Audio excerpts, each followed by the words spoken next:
Greetings, sentient beings. This broadcast is not intended for children. There will be strong language and adult themes, especially this one, because this is National Sex Day. Not that I felt we needed a day to celebrate sex, but hey, why not?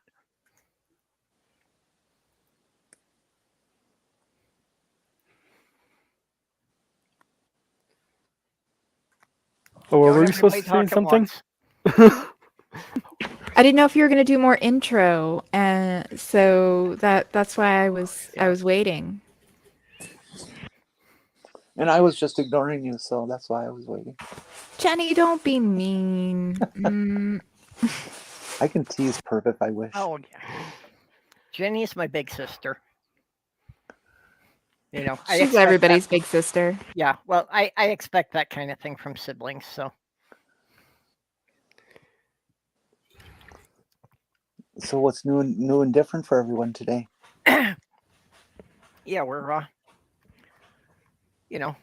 almost halfway through Pride Month now. I know, it's going so fast. Well, I have some good news for Pride Month. I've mentioned on some of the other shows that around here locally we've been putting together political efforts to ban conversion therapy in the city of La Crosse, Wisconsin. And I'm not a resident there, but it's like the metropolitan area for or place for this area around it.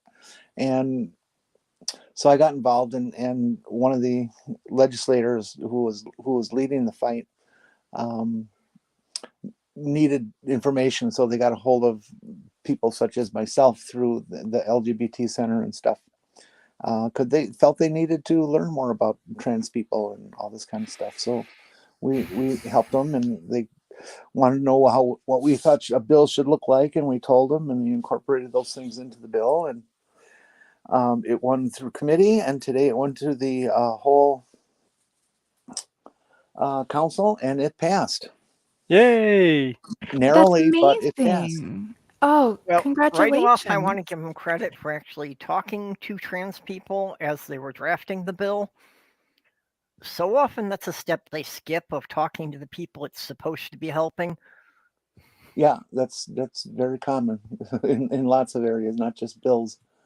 Yeah. But Well, about all sorts of laws where minorities are involved. I was hoping I'd be able to go up and talk, but they said no, they're limiting it to city residences. So since I don't actually live there, Yeah, I can understand that for a city yeah, council thing. yeah, I do too. Oh, it's their range. Yeah, well, and also, they really don't need people from other areas coming in and telling them how to run their thing. Exactly. The big argument was on the people, the opposition. They were making the argument that, well, we may feel that we agree with this bill conceptually, but we don't think it's a city's place to have some sort of bill like that. It should be the state's responsibility. And then so our side basically made the point: look, we're dominated by a bunch of Republicans who have been there for 20 years and are going to be here for another 20 years, and they don't care about anybody. So if the city doesn't do it, nobody else will. Well, in the city doing it first is the essence of a grassroots campaign. It starts where everybody knows each other every day, and people are actually talking to each other, and if you get it to spread, if you get enough cities to pass it, then the state has to look at, well, this is an issue people care about. Yeah, I would agree. Although the typical excuse in the state of Wisconsin that they use is, oh well, those cities are where Democrats live. The rest of the state is Republican. Yeah. Which is not true. It's 50-50 everywhere. So what the heck? Part of why I get confused with politics is, I keep thinking of a couple of decades back when pretty much the whole Midwest was Democrats. Yeah, it was different then. But that was like back when the Democrats actually were the party of the working class and not just, Yeah. the other side of the Republican corporatist party. Yep. They're just the more socially liberal side of the corporatist party. Yeah. Unfortunately, we don't have right and left anymore. We have right and extreme right. Yeah. Hey, Sydney Skits. Yes, hey everybody. And for Hello. anyone who was on Beck's stream last night, I was working on something and I finished it today. So it is a lunchbox, an insulated lunchbox that I made for my sister. And I've made her a water bottle bag, and I've made her a messenger bag and like a purse, all out of this same material. So she has like a matching set.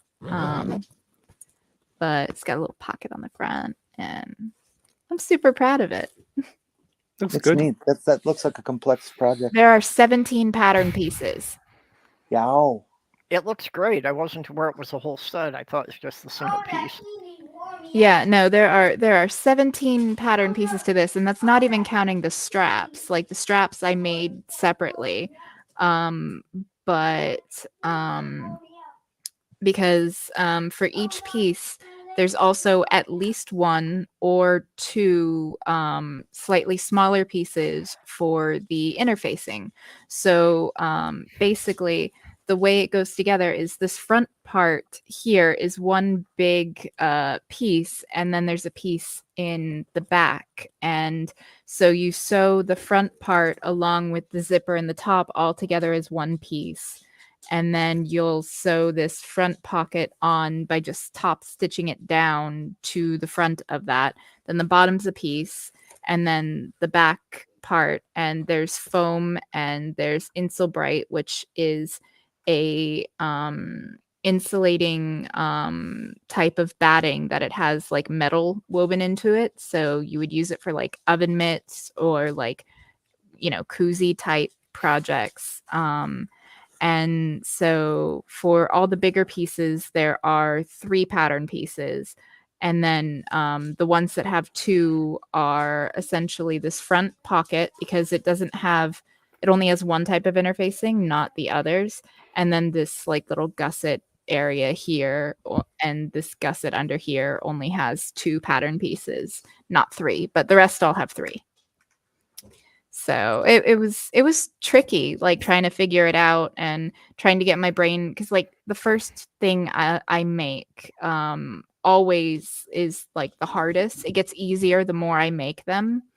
But as Perp was saying, it would also make a really good makeup bag, which is absolutely true.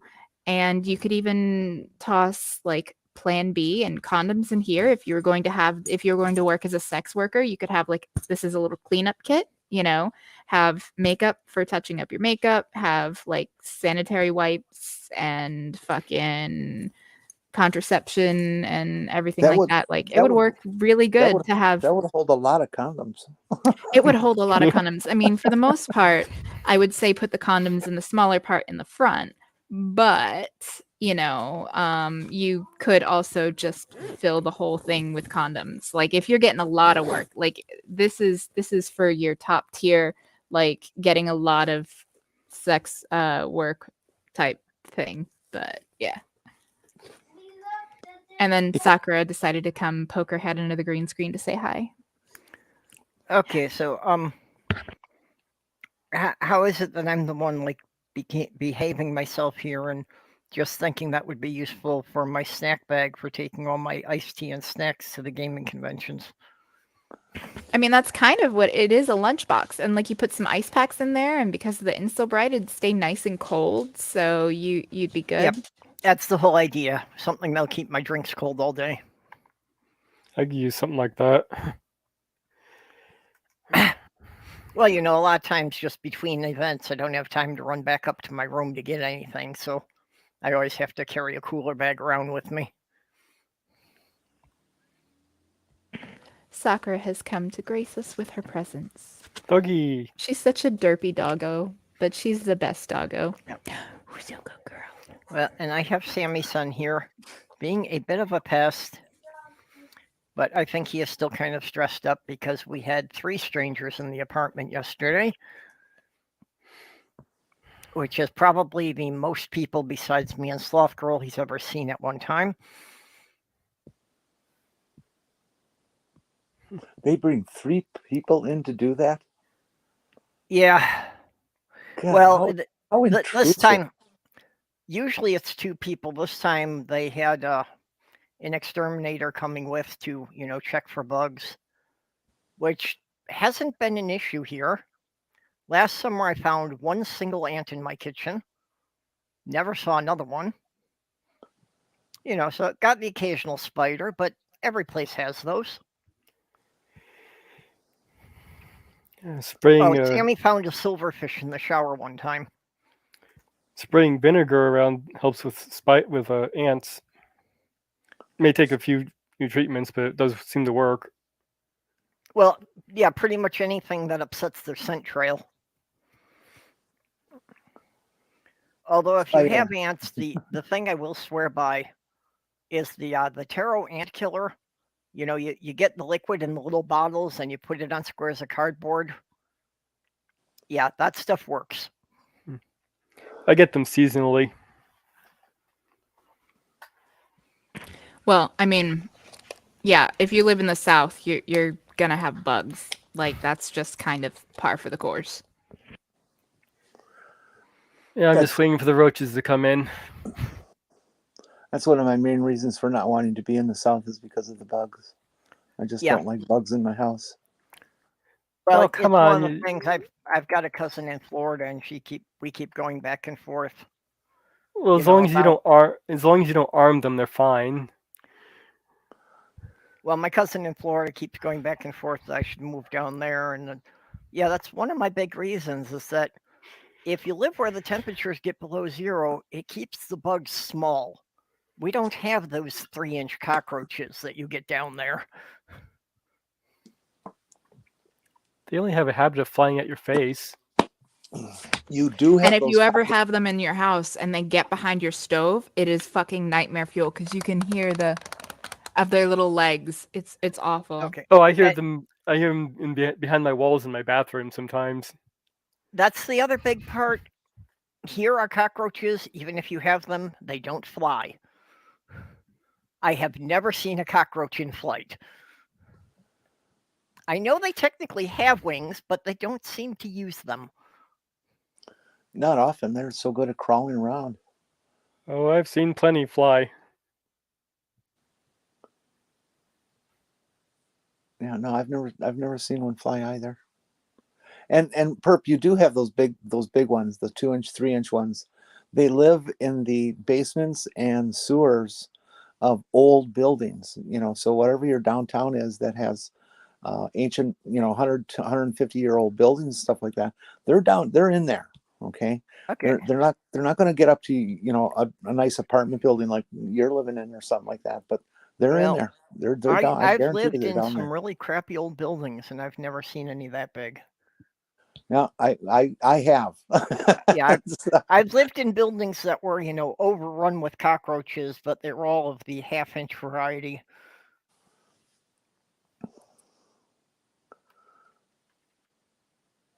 Yeah, I hate those big ones too. They're hard to kill too.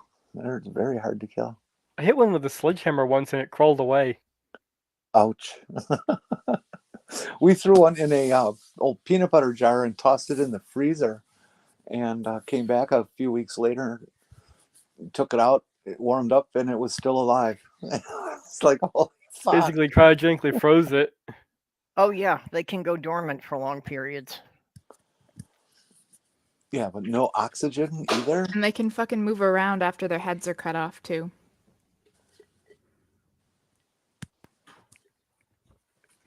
But now you see why I turn my green screen off to show off the bag.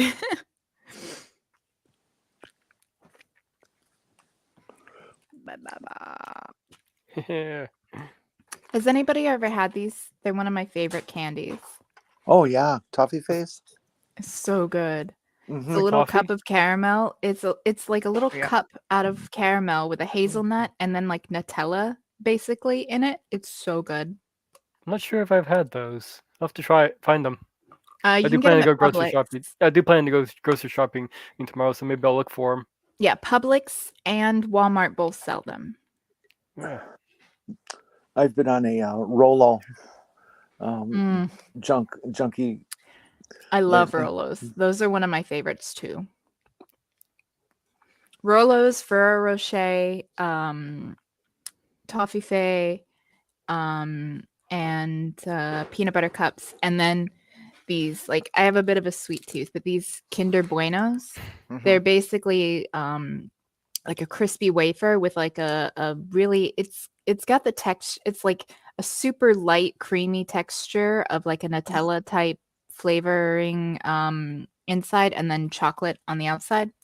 So good. Well, one good thing while I was sorting through my papers and such here, I found the Toblerone from my Christmas stocking that got misplaced. I've had those before. They're pretty good. Yep. I kind of Oh, miss Sky weird. Bars. They're so weird. Why make a triangle? That's weird. And the splits, and it's just weird. Well, It's the they're a little queerest funny, candy. but yeah, it is kind of nice the way they got the triangle with the spaces, because they snap off into bite-sized pieces real easy that way. See, Skits Crasher knows exactly where it's at. Fucking Kinder Buenos. I swear, every now and again I'll splurge when I go to Sam's and I'll buy myself like some sort of candy and I'll just get the big ass box of the Buenos and I'll leave it over by my computer sewing area and then like I'll just like grab them like until they're gone. Well, okay, I'm familiar with the Kinder Surprise.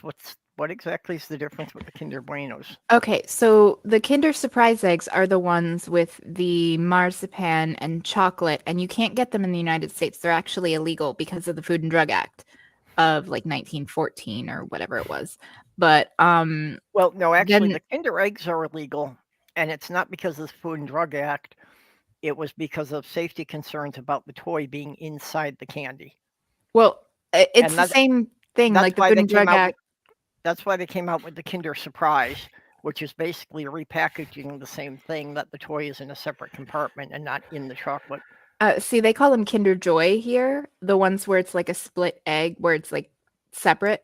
But Yeah, that's what I meant. oh, okay.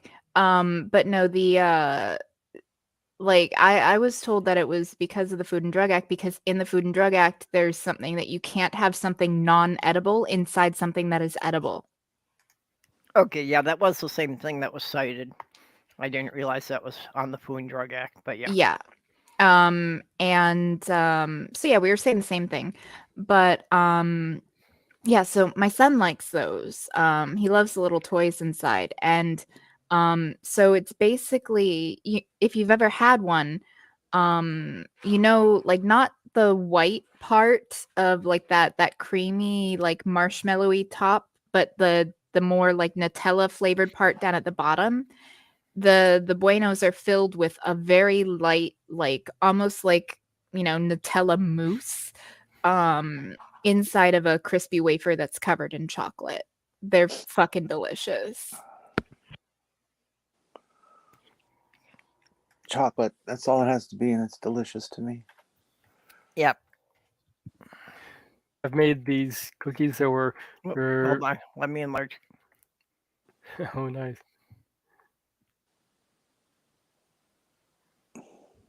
Except your green screen is making the package kind of weird. Oh wait, but I made these You're cookies. Yeah, you're muted. All right. So yeah, it is a wafer cookie with a hazelnut, like a chocolatey hazelnut filling, and then chocolate on the outside.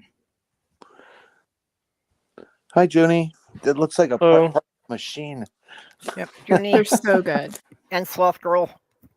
Hello. Oh, hi, Sloth. How you doing? Sloth Well- Girl has tended to always lurk, but she's getting to be more active about it now. Yeah. Like I was saying, I had made these cookies. Are Bailey Irish cream, Nutella chocolate chip cookies. Ugh. Quite good. I haven't made cookies in a long time. Irish cream cookies. That does sound interesting.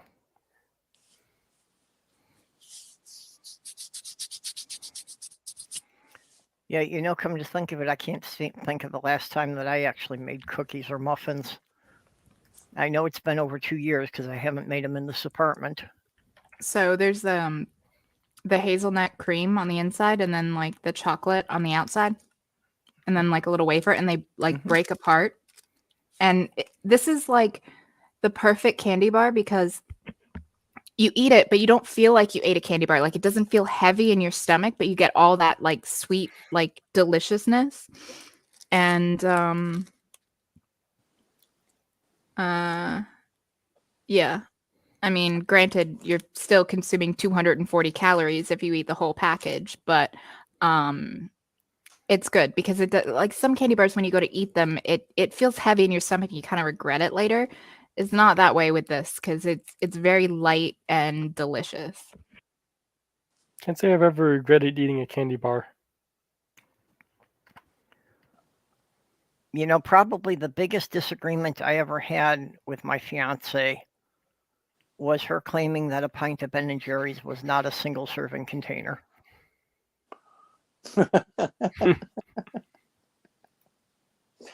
Oh, absolutely, yes. She'd get mad at me for sitting there and eating the whole pint of Cherries Garcia, even though there was another pint with a flavor she selected in the freezer. Then again, with a 250 calorie candy bar, I could do a few push-ups and burn that off. Yeah. Well, my partner, it's the same way with the pint containers being a single serving for him. Yeah, I've back always thought that at one about point, Cal- one of my kids was doing, nutrition study for school. So for her project, they asked everyone in the family to keep a food journal and to wear a pedometer to get an idea of, level of activity. What I found out from that study was just from walking the dog twice a day, constantly running back and forth between the house and my shed, constantly running up and down the stairs to get tools. On days I didn't leave the house, I was walking almost 6 miles a day. Hmm. It's just it was broken up into small little sprints here and there, but damn, yeah, that kind of explained why I had such an appetite and never put on any weight. That would do it. The last candy I had was Joyva Halava. Oh man, you mean halva? Yeah, Oh man, that's great stuff.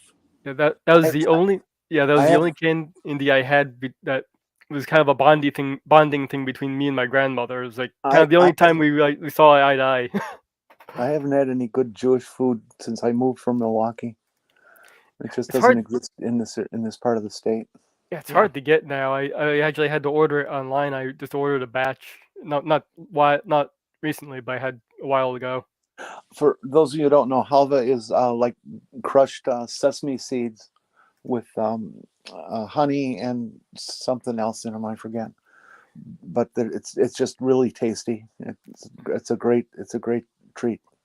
The one Yeah, I I had never knew what was in it, but it was good. the one I had was marbled with chocolate. Oh, that would Yeah. be great. Well, growing up, I lived in a community that was mostly Jewish, so just all my friends were.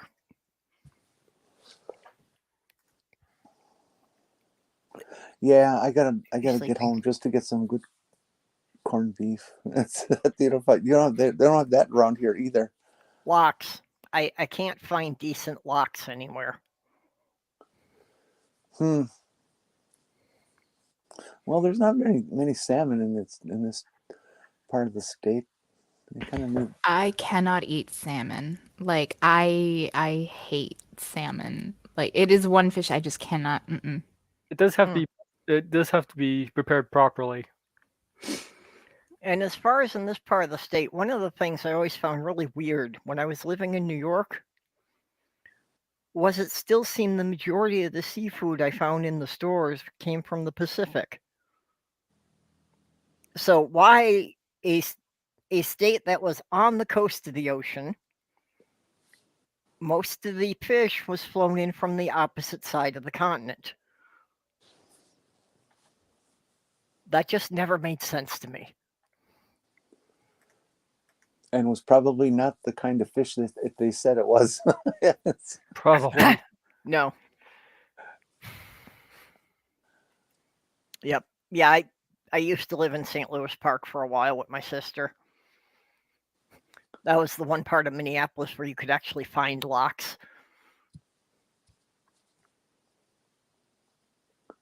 What, in Minneapolis? Yeah. Yeah. St. Louis is a suburb of Minneapolis. St. Louis Park. Oh, okay. Sorry, I was thinking the actual St. Louis. Yeah. That's just, never mind. See, I've never been to any of the flyover states. In fact, I mostly haven't left the East Coast of the US. I've been to Vegas once, and I had a layover for like an hour or two I think it was in Denver when I flew out to Vegas. Other than that, that's the farthest west I've been, and it's the only time I've gone out west. Like everything else, like the furthest inland I think I was fucking Tennessee. And even that is still East Coast. It's just like not right on the coast. Everywhere I've lived has always been a state that bordered one of the Great Lakes. I've always wanted I'm to shocked. visit them. I'm shocked to find myself out of the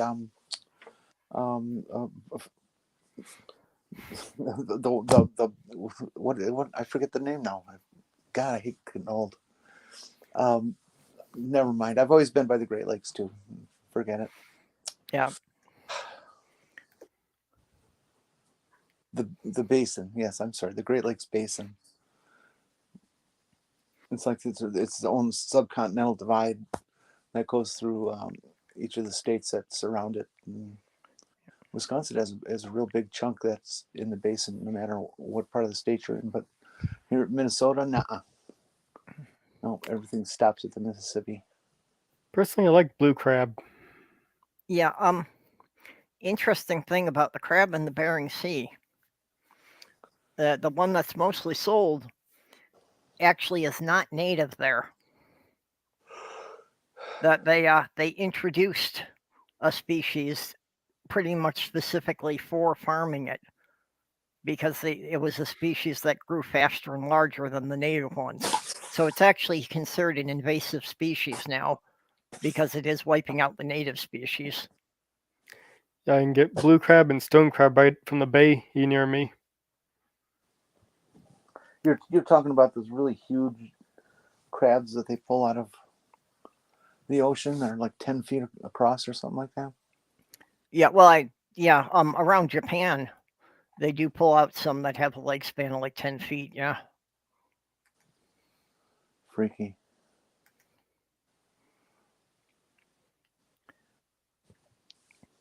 I wouldn't want to live on that one. I think it's an island, but I'm not sure. I don't know exactly where it is.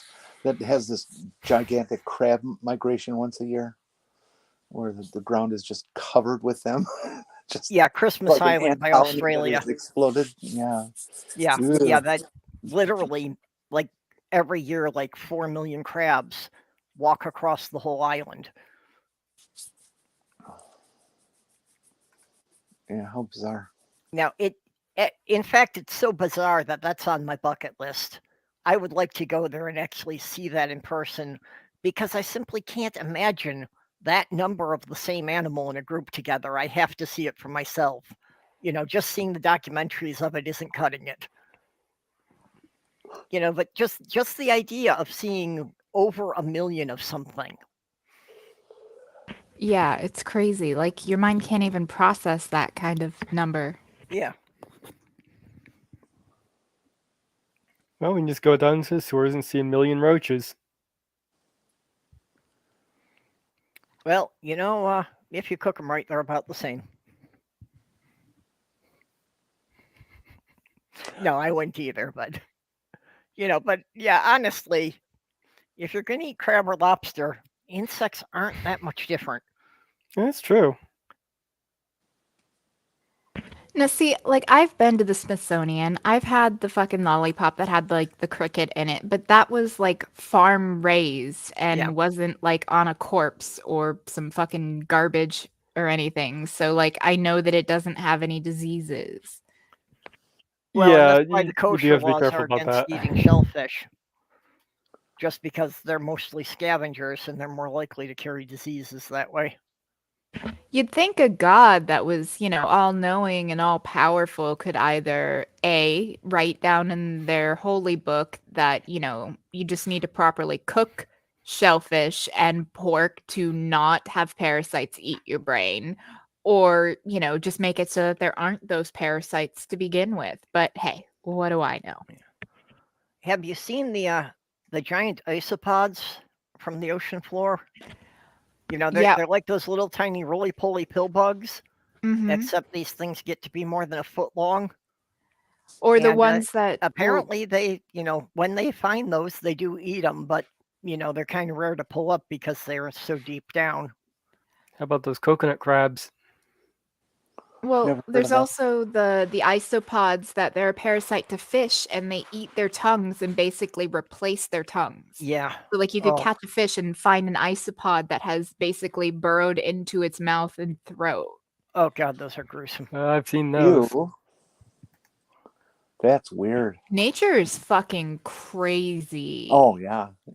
I get the creeps when I hear about those wasps that inject their eggs into this beetle or that beetle that they're specialized to do, and Yep. and it grows as its larva, and they eat the host from the inside out. It's like, oh Yeah. man. Yeah, I occasionally get these the ensign wasps in my house from the roaches because that's what they do.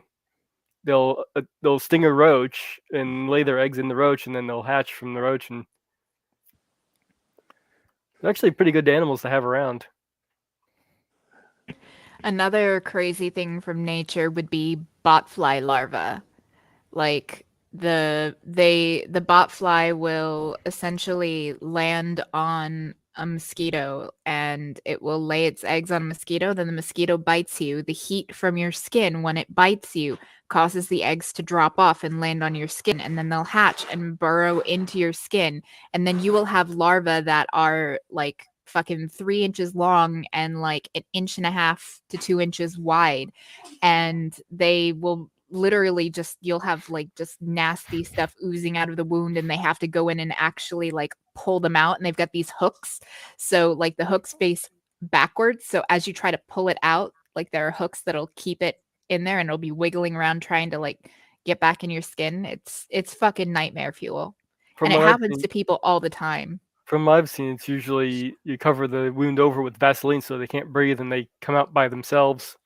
They won't necessarily come out by themselves. They'll just die in there, and then it's a little easier to pull them out after they've died. But you have to pull them out relatively quickly because otherwise the area Yeah. can get infected. But yeah, botflies Yeah. are fucking nightmare fuel. That was Don't go actually to one the of the fucking things. Amazon. Yeah, that there was one of those threads about if you could ask God one question. And that was my question. Why the fuck did you make botflies? What purpose do these serve? How can an all-loving God have come up with this torture? A friend of mine was in the Peace Corps in Timbuktu, and well, in that area, not Timbuktu exactly, but anyways, there's some parasite or a worm-based parasite that I guess lives in the water in the creeks and stuff like that. And if you walk through and you're barefoot and it finds you, it burrows up through the bottom of your feet and lives inside of you, and breeds all kinds of different worms, and then they're living inside of you. So Start at the feet and moving up slowly. Ooh. fun fact about those, Jenny. Now, people often get the staff of Asclepius and the staff of Hermes confused. The staff of Hermes has two serpents intertwining, and that was a separate thing from the staff of Asclepius, which was the original medical staff or healer's wand. And the reason why it was that was because of those exact parasites, because what they would do is they would grow like feet long, like several feet long inside the body, and you would have to put the person's foot in water to make the parasite want to stick its head out, and then you would have to stick them onto a stick and then just wind it essentially like a fishing rod to basically remove this fucking tapeworm sized parasite out of the person. Yeah. And that actual parasite is where the healing staff of Asclepius came from, and how it got essentially connected with healing and medicine. I'll look that up. Boy, that's fun. I'm glad to hear all about that. Yes. Yeah. Well, just since we were talking about crabs, I dropped a link in the YouTube chat there of a PBS video about why things keep evolving into crabs. Because a lot of things that we think are crabs actually aren't related to crabs at all. Oh yeah, I watched that. Yeah, but just it's Like just what? such an efficient body shape that things from several completely unrelated lines have evolved the same body shape. Like what? Crabs. Well, some of them are actually closer related to spiders. Some of them are related to scorpions. But when you think about it, evolution, it takes, the path of least resistance and the path of most survival, like whatever essentially, because it's not just random chance. Like creatures will evolve based on, evolutionary pressures on them. And considering a lot of things have similar pressures, it makes sense that you would have completely unrelated species kind of co-evolving at the same time, because those particular traits are a winner. That's why most species have eyeballs. It's because back, when we were all pond scum, the first species to evolve like proto eyes did way better than all the others. So then it was only proto-eyed species, and then that eventually, more simple eyes, to eventually the fucking insanity of our eyes and that of like hawks and dogs and wolves and so on. So it a lot of creatures will have similar evolutionary development, because like the environment is, what it is. It's not constantly changing. There are just a lot of pressures that that exist and are exerted on all living things. Yeah, that's the reason why when I think of alien worlds, I think of, if the world is more Earth-like it is, the more likely we'll find creatures that will be similar to what we have here. Whereas more alien, it was the more alien the creatures would be. Octopi actually are like the most alien creature like on the planet, not just based on how they look, but based on their genetic material. Yeah, well, they split off, so long even before the first vertebrae started. All cephalopods are from outer space.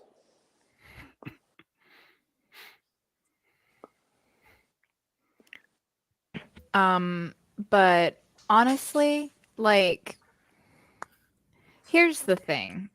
Like, I don't understand Bible literalists, the whole, they believe in Noah's Ark, they believe in, the Garden of Eden story, because when you actually stop and think about it, like, God knew if God is all knowing, God knew exactly what would happen. It was essentially entrapment. And how could Adam and Eve have known what they were doing was wrong before they ate the fruit of the tree of the knowledge of good from evil?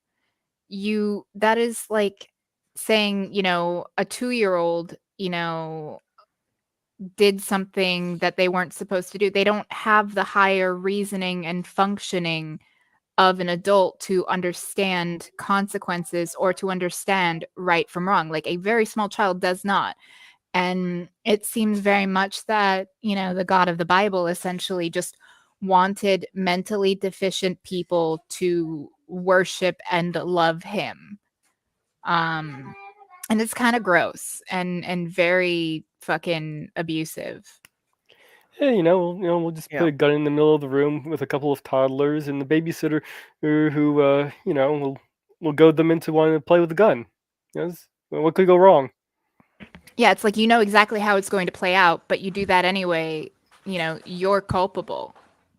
And the fact of the matter is, when you really think about it, all the evil in the world is because of God. Full stop. Like a all-loving, all-powerful, all-knowing God knew what would happen if he did things exactly as he supposedly did, according to the Bible, and did them anyway. Hitler is God's fault. He would have known, if he was all-knowing, that Hitler would happen. And hey, the Jews are supposed to be God's chosen people. Yet, so I don't know, like the God of the Bible is an evil, abusive, like partner, like father, he does tick all the boxes for an gross. abusive relationship. A narcissistic, abusive piece of shit. Hey, you made the world where we needed to have an immune system, and then you made an immune system, and that breaks down and starts attacking your own body. What's up with that? Yep. Okay, if you don't think God is omnipotent or omnipresent, yeah, that cuts down quite a bit from what most people say the Christian God is. Well, that also means that if Noah is true and everybody on the earth was permanently smited, or I suppose yeeted is better, got yeeted by God, and they had to repopulate, that there had to be incest that went on. There was incest even before that, from the Garden of Eden. Like, for fuck's sake. I know, but they love Noah so much. I like to pull that one on them. They get upset when you tell them that one. Yeah, well, Noah's grandchildren, basically, they had their choice of marrying their siblings or their cousins. They couldn't get any further than that.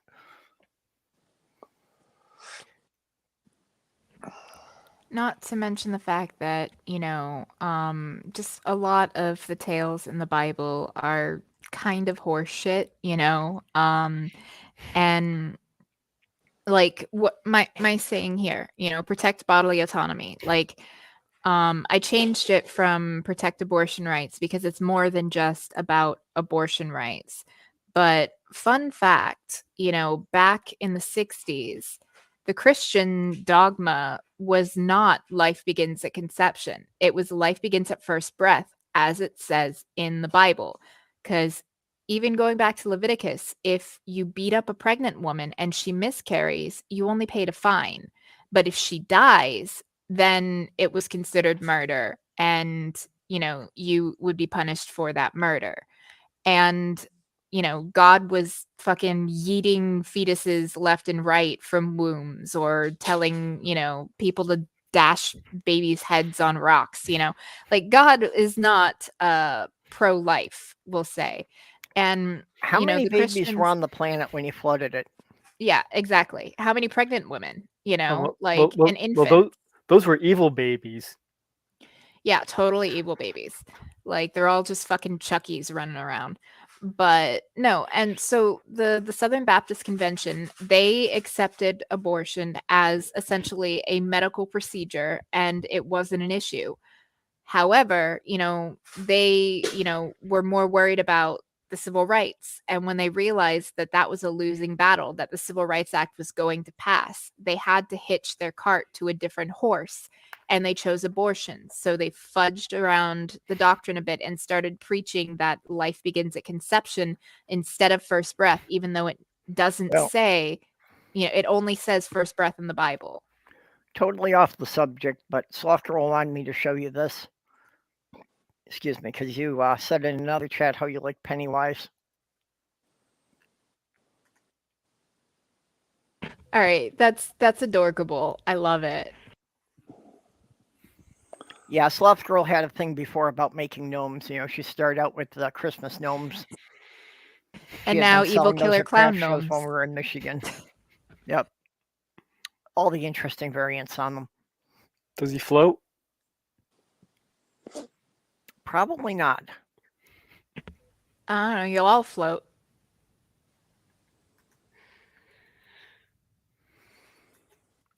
Like, can we just say that any horror film, if your name is Georgie, you're kind of fucked.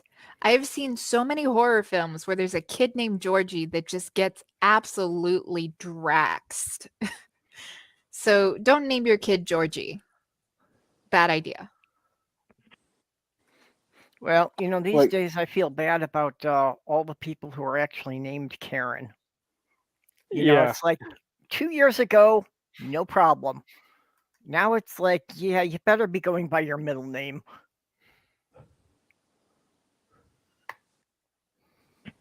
Yeah, like I don't know. Like, I mean, names are interesting, you know. Eventually, when I have the money, I plan on legally changing my name because nothing against my parents, but they gave me a name that means follower of Christ, and I'm the only atheist, anti-theist in the family, so they really missed the mark on that one. Yeah.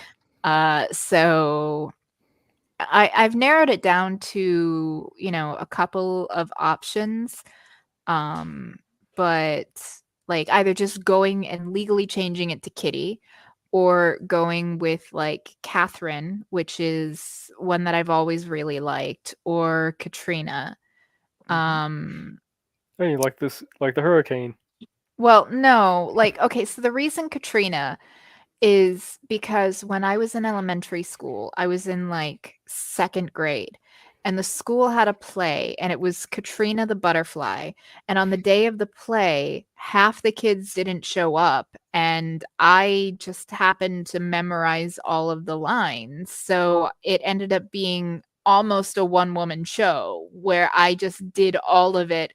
And there were like 4 or 5 other kids that, you know, added, but I said almost all of the lines.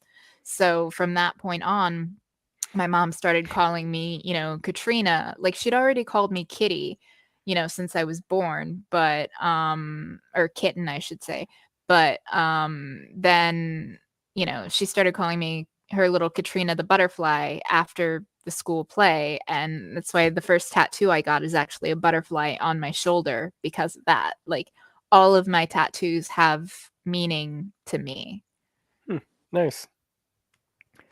Well, you know, if you're going to get a tattoo, it better be something that's going to have meaning. Yeah. Because, you know, getting it removed is, yeah, really not fun. Yeah, that's true. There's been very few things I have thought of that I would consider as a tattoo to have permanently on my body. Well, It's that's got to why, be a gray wolf. Nope. Really? it's the rose he's holding in his mouth, right? Nope. It's actually one thing I considered was a Zapdos. You know, that symbol that Aaron Rod's his kid came up with. Yeah. Mm. The other thing was a list of names of people who had passed who were very close to me. Seeing them doing sort of like a maybe like a memorial or a grave thing on my arm with their names going down. Aw, that would be sweet. I have on my arm here, this one I got because my dad has an Ankh ring that he's had, you know, since he was way younger than me, and it's like really important to him. So like I associate Ankhs with my dad, especially since he's been legally pronounced dead multiple times and hasn't stayed dead. And then I've got the an infinity symbol along with a semicolon for people close to me that have committed suicide. And then I have a Celtic phrase on my ribs here under my left breast. And then I've got cat paws in between my shoulder blades. And then I've got the butterfly on my shoulder, and then I've got a tribal sun with stars and moons on my ankle.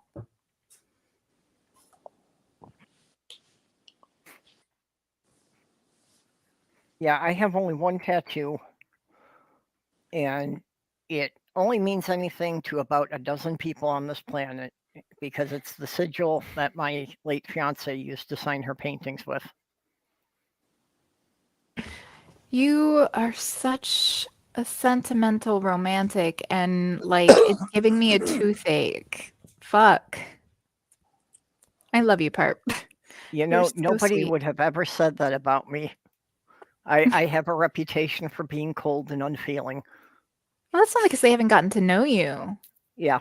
I mean, to keep most people that, like I'm kind of a similar way. Most people don't really know me. Like, I mean, I'm an open book, it's like ask me whatever and I'm going to be myself. But when I feel comfortable interacting with people, I let my guard down a bit more and I'll be more open as opposed to like in public settings around people I don't know. Yeah, I can like shoot the shit about random like how's the weather and, say we're at a bowling alley talking about bowling or what have you.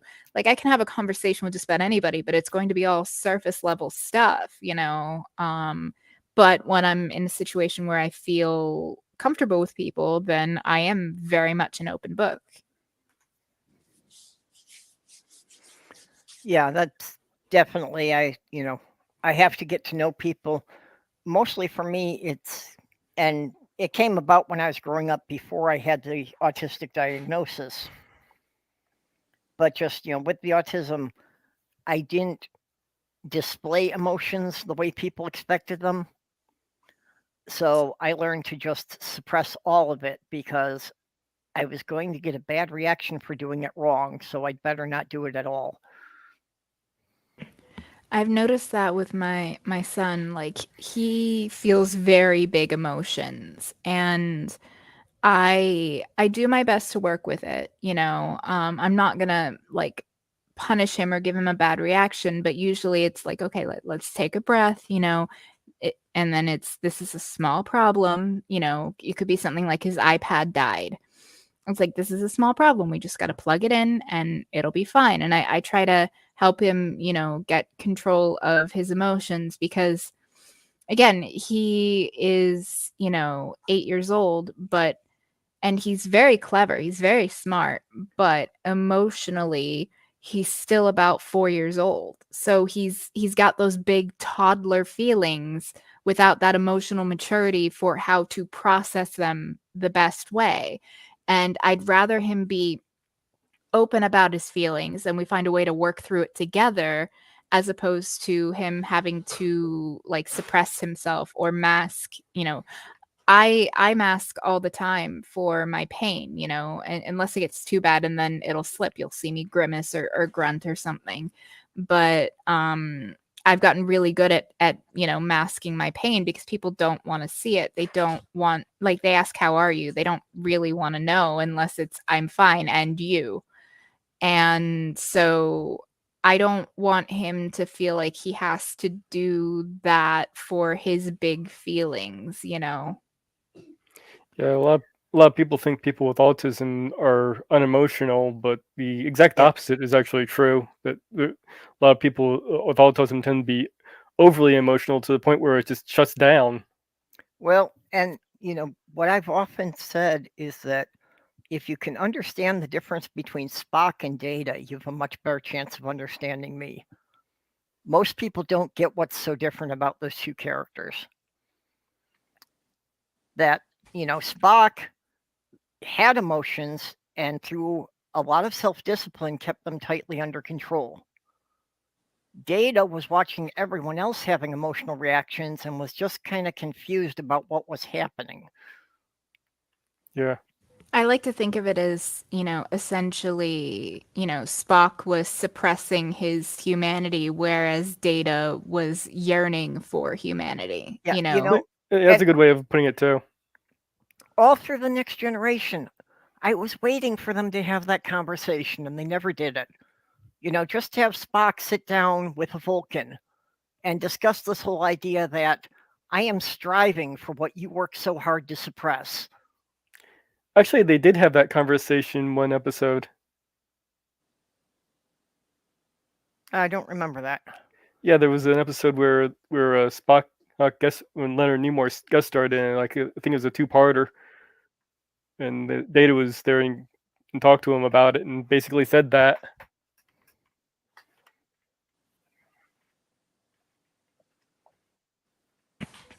Oh, see, I disagree. I actually quite like Data. In fact, in some ways, I prefer Data to Spock, just because while I can relate a little bit more to Spock than Data, I understand what it's like to yearn for something that you don't have. Like for me, it's a working body, like one that's not constantly fucking me up. And also just a fascination with what does it mean to be alive? What does it mean to be sentient? In fact, my all-time favorite Star Trek episode is Measure of a Man from Next Gen. And it's when essentially, for those that don't know, Data is considered property of Starfleet, and this one doctor wants to try to replicate him. And so he's arguing that Data's property, and he should be able to dissect him, thus killing him to try to replicate it. And then Picard says no, like he is a sentient being. He should have autonomy. He should not be considered a mere tool or object. That's probably my favorite episode of the whole series as well. Why Why would you build something as complex and wonderful as Data, and then make their skin look like paste? Wouldn't you? That was the limitations of what he was working with at the time. Yeah, or just an aesthetic choice, really. It's like a lot of people make things they think are beautiful, and I just look at it like, well, okay, I just don't want it in my house. Well, I was thinking of just a nice bright blue, sky blue or something like that. That'd be better than gray paste.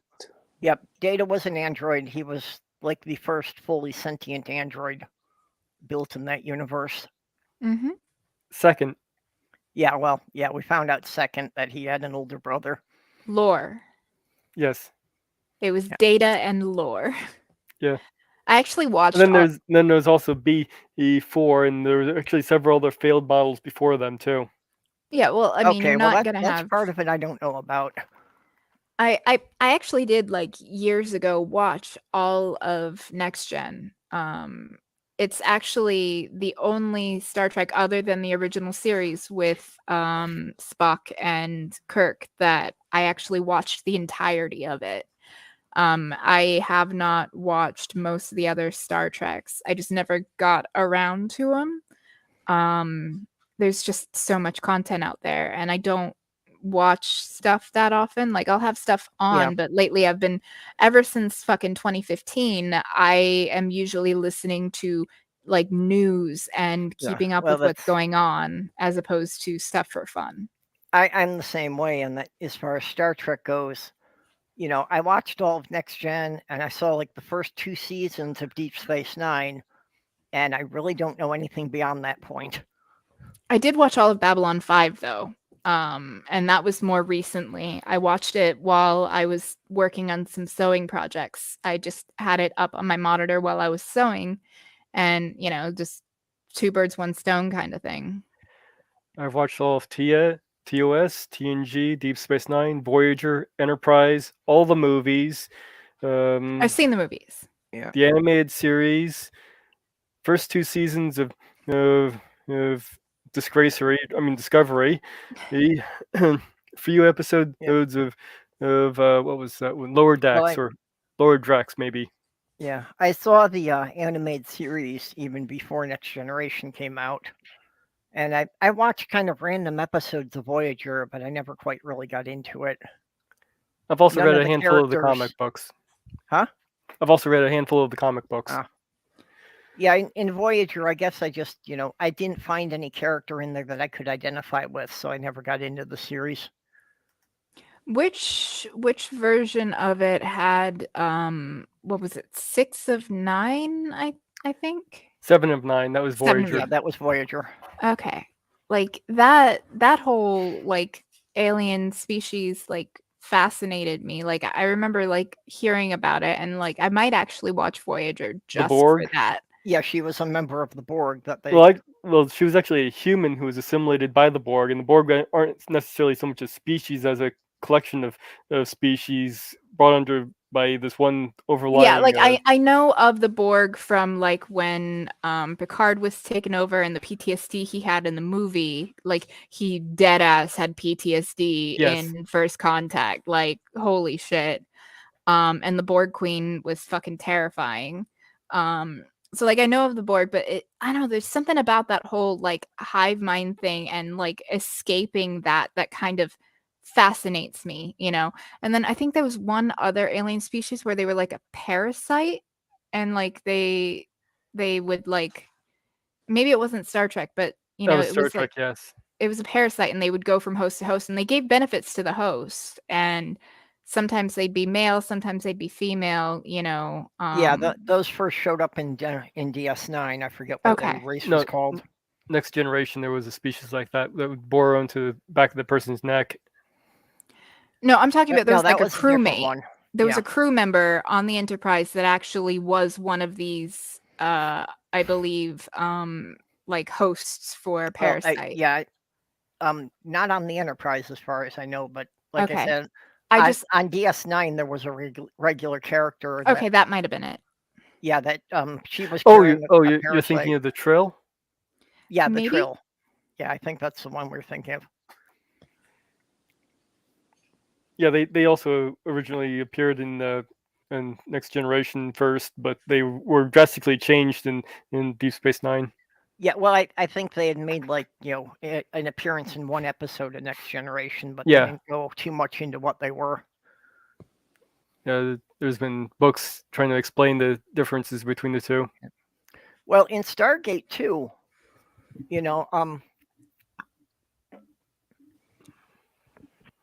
that's what the Tok'ra were, that they were the same parasites as the Goa'uld. They just, thought that the host needed to have a choice, that they couldn't take someone over without their permission. Yeah, they were more symbiotic. Yeah. Yeah, and they gave, greater strength and a much better immune system to the host. I could use one of those Tok'ras. Fix up my body. That was really how they brought him into the series, was that Sam's father was dying of cancer. So by hosting one of these creatures, it cured his cancer. Otherwise, he would have been dead in a couple of months. Yeah, I remember that episode. That was a good episode. Yeah.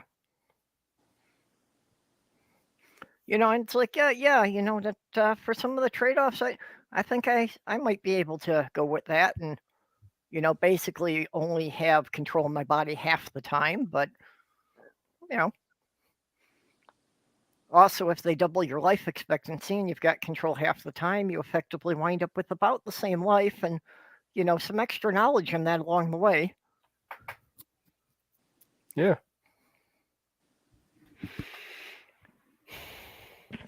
But the Borg really are kind of like the perfect villains, like the big bad scary, because losing everything you are, just being completely overwhelmed and overtaken.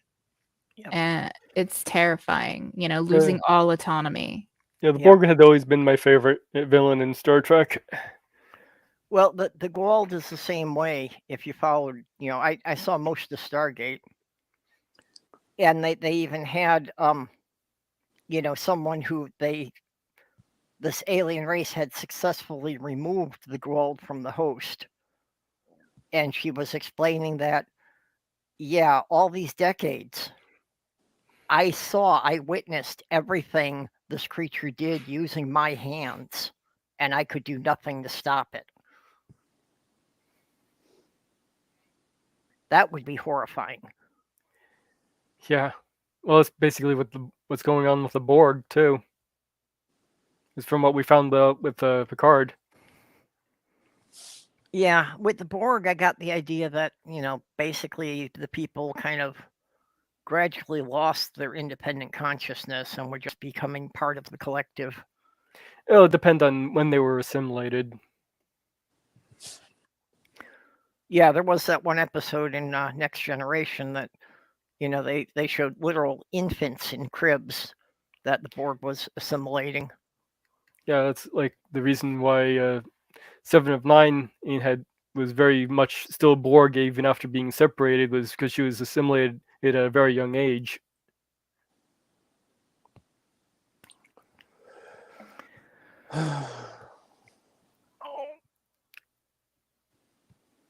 So, did anybody listen to the January 6th committee broadcast tonight of their committee?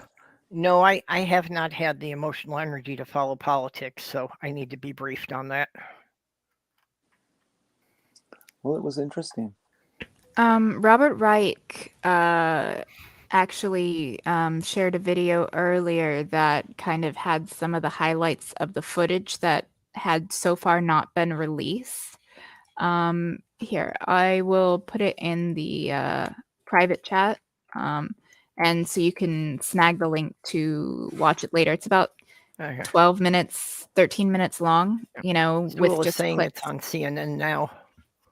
Yeah, probably. But all right, yeah, I'll watch that later.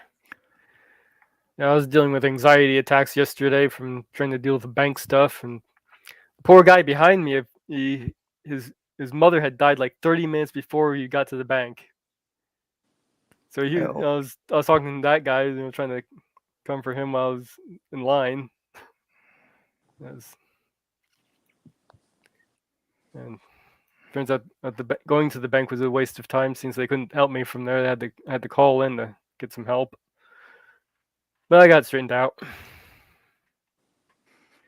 Okay, I'm just copying the link that Kitty shared into the YouTube chat. Like I said, it's a 13-minute video that shows footage that was released today or recently from the investigation. Like, there's some telling shit. Like, one girl, like with the Proud Boys or whatever, saying, "I'm not allowed to say what's going to happen today. You're just going to have to wait and see, but it's going to happen." And this was before they stormed the Capitol. Oh, very damning stuff there. Well, it's not so much the hearing highlights, it's the footage. Robert Reich has a compilation of the footage. The hearing highlights, I'd have to pull up a different link for. Well, the hearing highlights were the most interesting thing, actually. They showed testimony from the work that they've done up till now, where they interviewed people like Bob Barr, the big attorney general, several of the Trump advisors, lawyers, people in the main office with him, not secondary, third, tertiary people, but his main group. And how many of them said, "You can't do this. it's unconstitutional.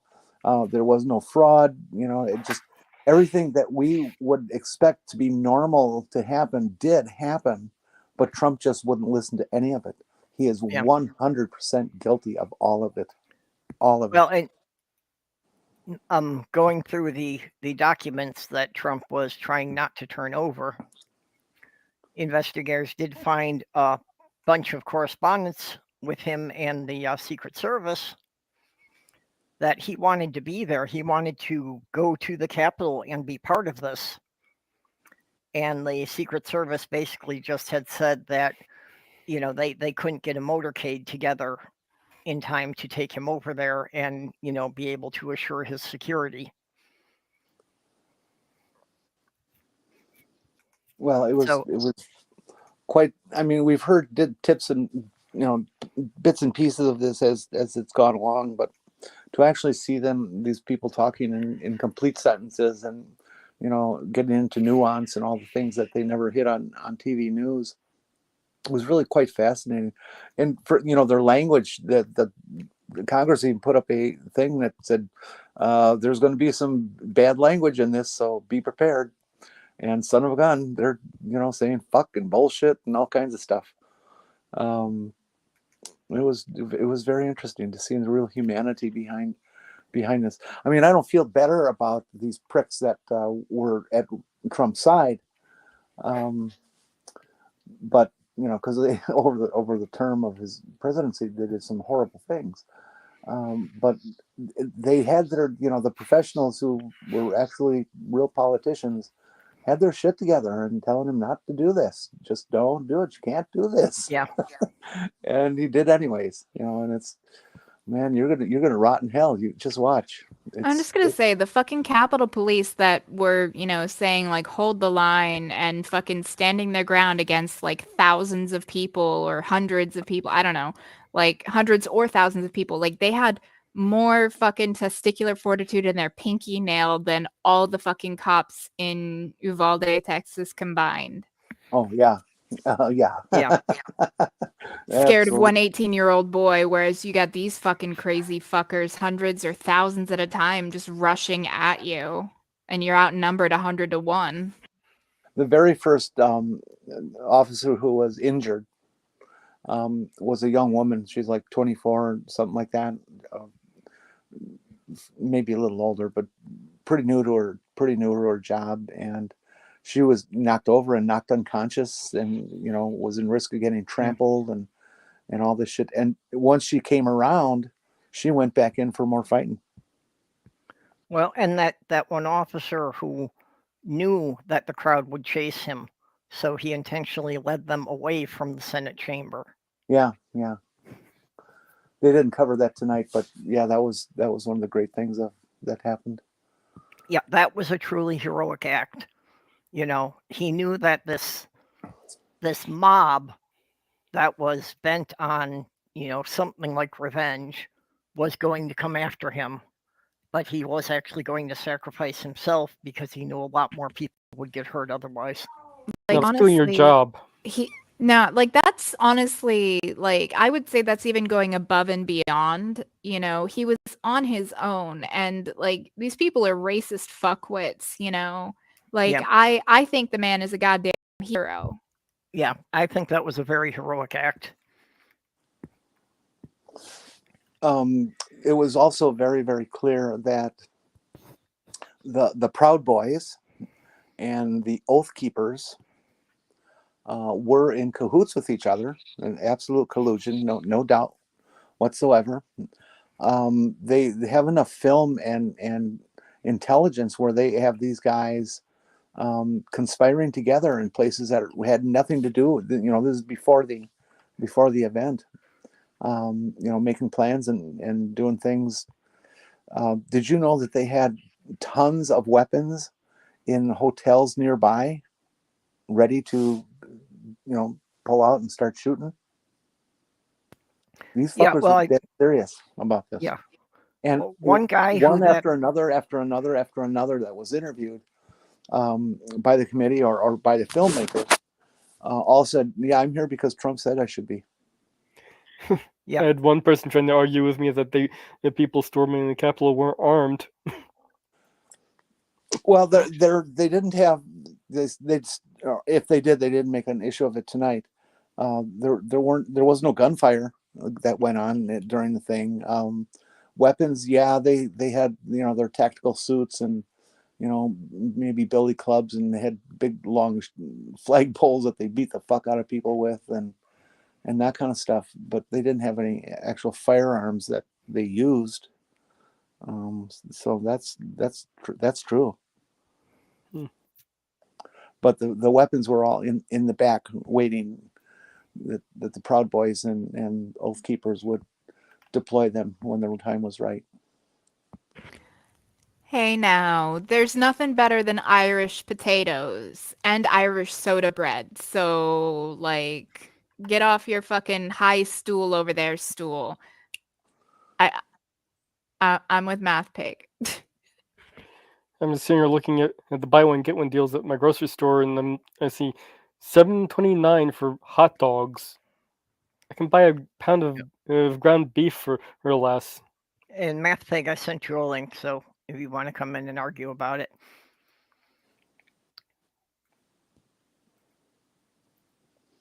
Yeah, I've tended to go through a lot of potatoes here.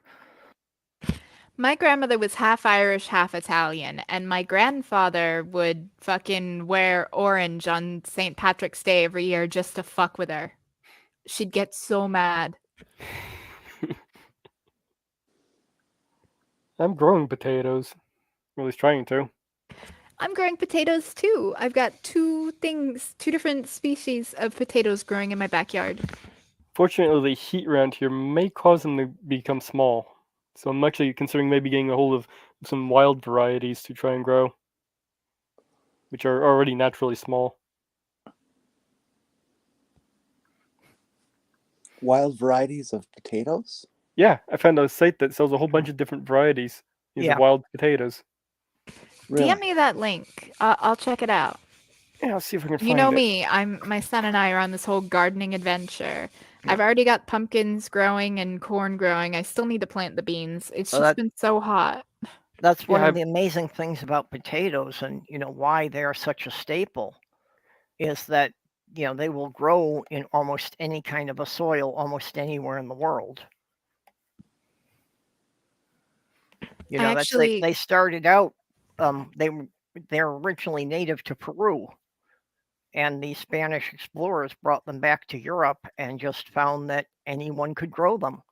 So that's why they became, such a great thing for the peasants. And I mean, starches and carbs, you need those to survive, Right. There's the link in the private chat there. Perfect. Thanks, babe. Yeah. But I actually found these like bags on Amazon, and essentially it's for growing potatoes outside of the ground, but I mean it's still in dirt. It's just rather than having to dig a hole. And it has a little flap on it, so when you go to like with Velcro, so that when you go to harvest the potatoes when they're ready, you can just like kind of come at it from the side. Yeah, those are kind of a waste. Oh, it's working great for us because we have limited like space in the garden area. So having them off to the side, and they're doing great. Well, just buy a 7 to 10 gallon bag, grow bags, and they'll do just fine. You just dump them out when you're ready to harvest. Yeah, I mean, honestly, I wasn't sure if it was even gonna work, and I got them for really cheap and had Amazon credit, so I was like, why not? Like, it didn't cost me like anything at all for them. Yeah, look around on Amazon for the grow bags they have on there. They have some pretty good deals. You can buy the 10 for once you figure out how much you're getting for individuals, it's like 10 and for like $2.50 each. That's pretty good. Yep. I'm definitely going to be like trying to grow like multiple varieties of potatoes because you can grow them pretty much year round. And they do grow pretty easily. Potatoes are such a great topic.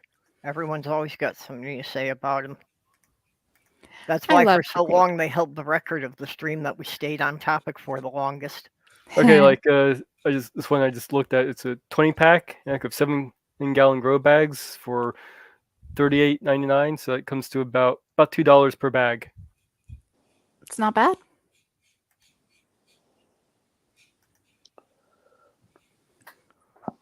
Yeah, potatoes are also one of the things that they haven't managed to make sterile hybrids of.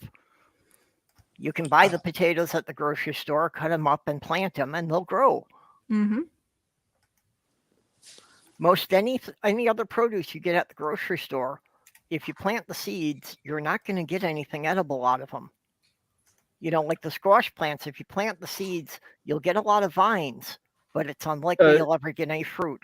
No, you won't get anything from the squash plants that you get from the grocery store because they're immature. Actually, I did try it once with some acorn squash. That basically I just threw the seeds out in the backyard.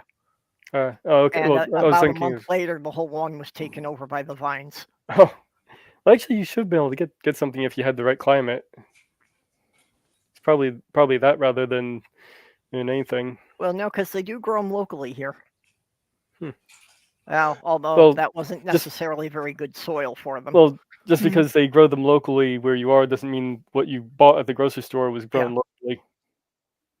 That makes a Well, difference. like I said, it was probably more just the conditions of that, not being good soil and not really getting much sunlight. That pretty much the whole yard was always shaded.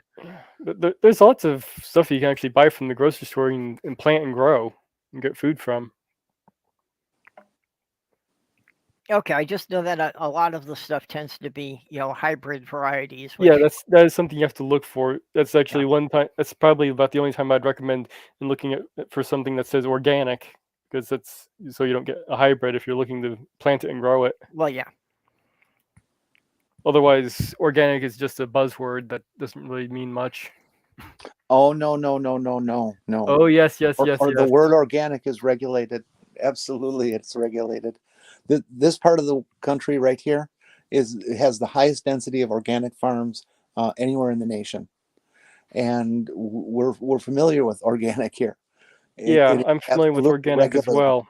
well. They won't even let you call it organic if you didn't let the fields go fallow for at least 5 years before you Yeah, started and planting. you also use more pesticides with organic at times too, because There of there what the are type there are of or pesticides that you can use with that are natural pesticides. I yeah. mean, Well, natural doesn't really mean much. It's still a pesticide.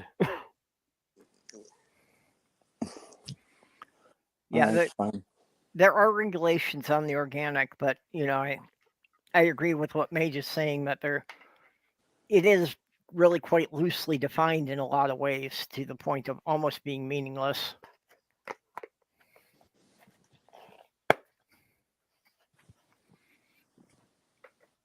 And seems that killed that conversation.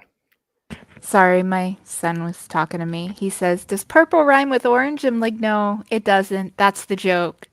Yeah. Well, that was Sloth Girl. She said that nothing rhymes with purple and nothing rhymes with orange, so by default they have to rhyme with each other. It makes sense to me. Yep, that's what started it. And that's why I picked the name for my channel. Also, it was a matter of trying to find a unique name that people would remember, something that people could spell if they were searching for it, and something that there weren't already 1,000 of on YouTube. And it was the only one I tried when I searched YouTube that it actually came up at the top of the list.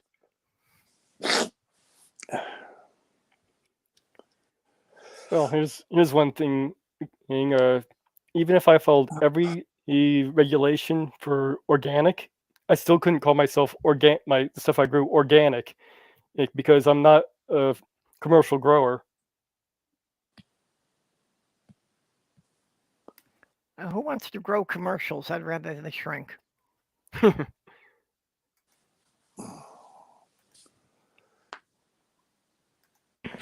No, he had a bit of a rough night last night.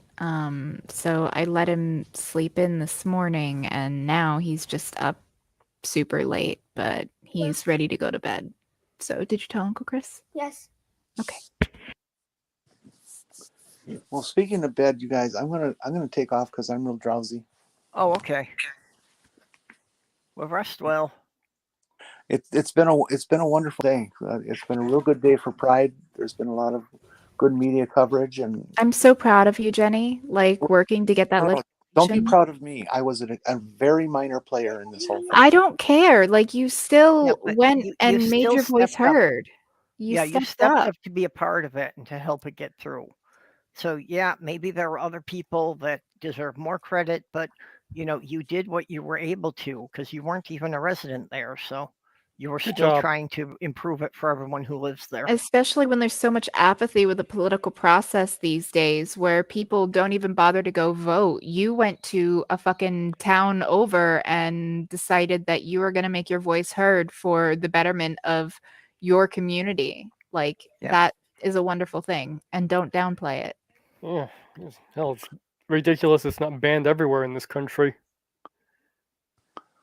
Well, Yeah. that's why the cities are doing it, because there's so many states that are not going to. Well, it is banned in the majority of countries in Europe at this point. There was also tonight on ABC. I'm hoping they're going to replay it. There was a 1-hour special on Pride and LGBT, and it was very open to lots of different topics. There wasn't any one group under the umbrella that was focused on. It covered a lot of different things, and made some real good points that I've been hoping the public would hear, but nobody has been saying them. And finally, a lot of them got said tonight on TV. So That sounds pretty really nice. good. Do you remember the title of it, or? Yeah, Pride. Okay. Stool, why aren't you in here?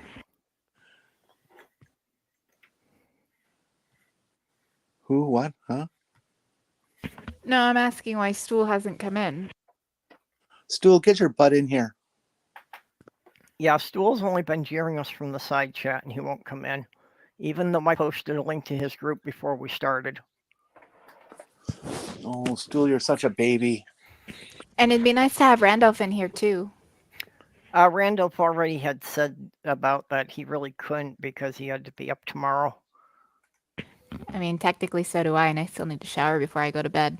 But I'm not gonna leave you hanging, so Okay, I didn't catch this. Stool did contribute something here. Hey Randolph.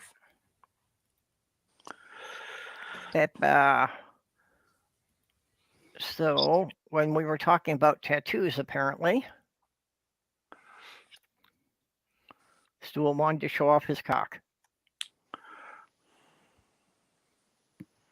Boy, that's really colorful. That's really well done, yeah, and the deep colors. I know that Helps takes to be quite a lot of pale. work. And that pale English skin Yep. really set it off. Yeah. Definitely helps when you're pale as fuck. Well, Stool is actually a ginger, but he's not letting anybody know that. Drop draw. Let's see. All right, I'm going to take off, guys. Chat. Okay. Later. We'll see you later. Happy Pride for the rest of the month. We've got a couple weeks Yes. left. Go out and kick some LGBT haters butt. Yep. All right. Good night, all. Good night. Yeah, Kitty here's Randolph was saying he's working on major emergency, saving 1,200 internet sites from going down from a failing infrastructure. Ooh. Yeah, that makes sense. So yeah, he's got major. And I just want to say a shout out to Aunt Jer because, like, constantly interacting with my stuff on TikTok. I love you. Thank you. I see you and I appreciate you giving me the engagement. Ancher is always great. She's always propping everybody else up. And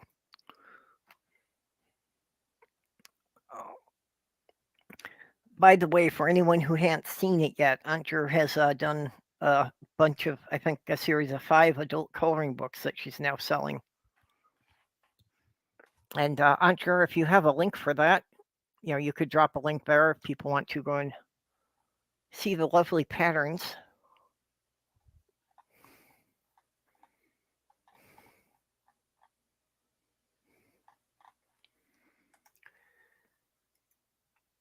Okay, apparently only my 3 first coloring tattoo. books. I was thinking 5. Oh, sorry. No, I it's was fine. watching the side chat. No, we were talking about tattoos. Yep. And then Your butterfly. my cat paws, which there are 4 of them. Uh-huh. But they're kind of So in the between my butterfly shoulder was blades. the first one? Yep, it was my 18th birthday gift from my parents. Of course, if So- I did get a tattoo, my bird would probably try and chew it off. Yep. Well, originally I was going to get my fiance's logo on the back of my shoulder like that. But after she died, I decided to get it on my forearm so that, it was And something then the I other would be one seeing every day. is here. It says it's a little bit stylized. This would be MOA, but it's a pentagram. So it's Moana Makara. So it's done in like an Elvishy type script. Yeah, I was just gonna say it looked like And Elvish. This pentagram here, it's actually a serpent around the star in the center. So it basically means like soulmate or soul friend. Like it's not necessarily romantic, but it's a Celtic concept of basically having someone that you connect with on like such a deep way that it's like they're the other part of your soul. So Yep. I gotta rep a little bit of my Irish heritage. And then I'm not taking my socks off to show off the one on my ankle because honestly, it's a pain in the ass. And well, actually, I'm gonna be going in the shower anyway. So, and then there's the one on my ankle. Just this was my 18th birthday gift to myself. And my fucking pale ass skin. Like if you thought like the rest of me was pale, my legs never get fucking sun because I'm always wearing my thigh high socks. So. Yeah, I don't really tan. I just kind of freckle. Yeah, I'm kind of weird that which side of my family I take after kind of depends on the season. That in the winter I get the Scandinavian so pale that if I stand in front of a snowbank, you won't see me. But by halfway through the summer, I've got my dad's Eastern European skin tone.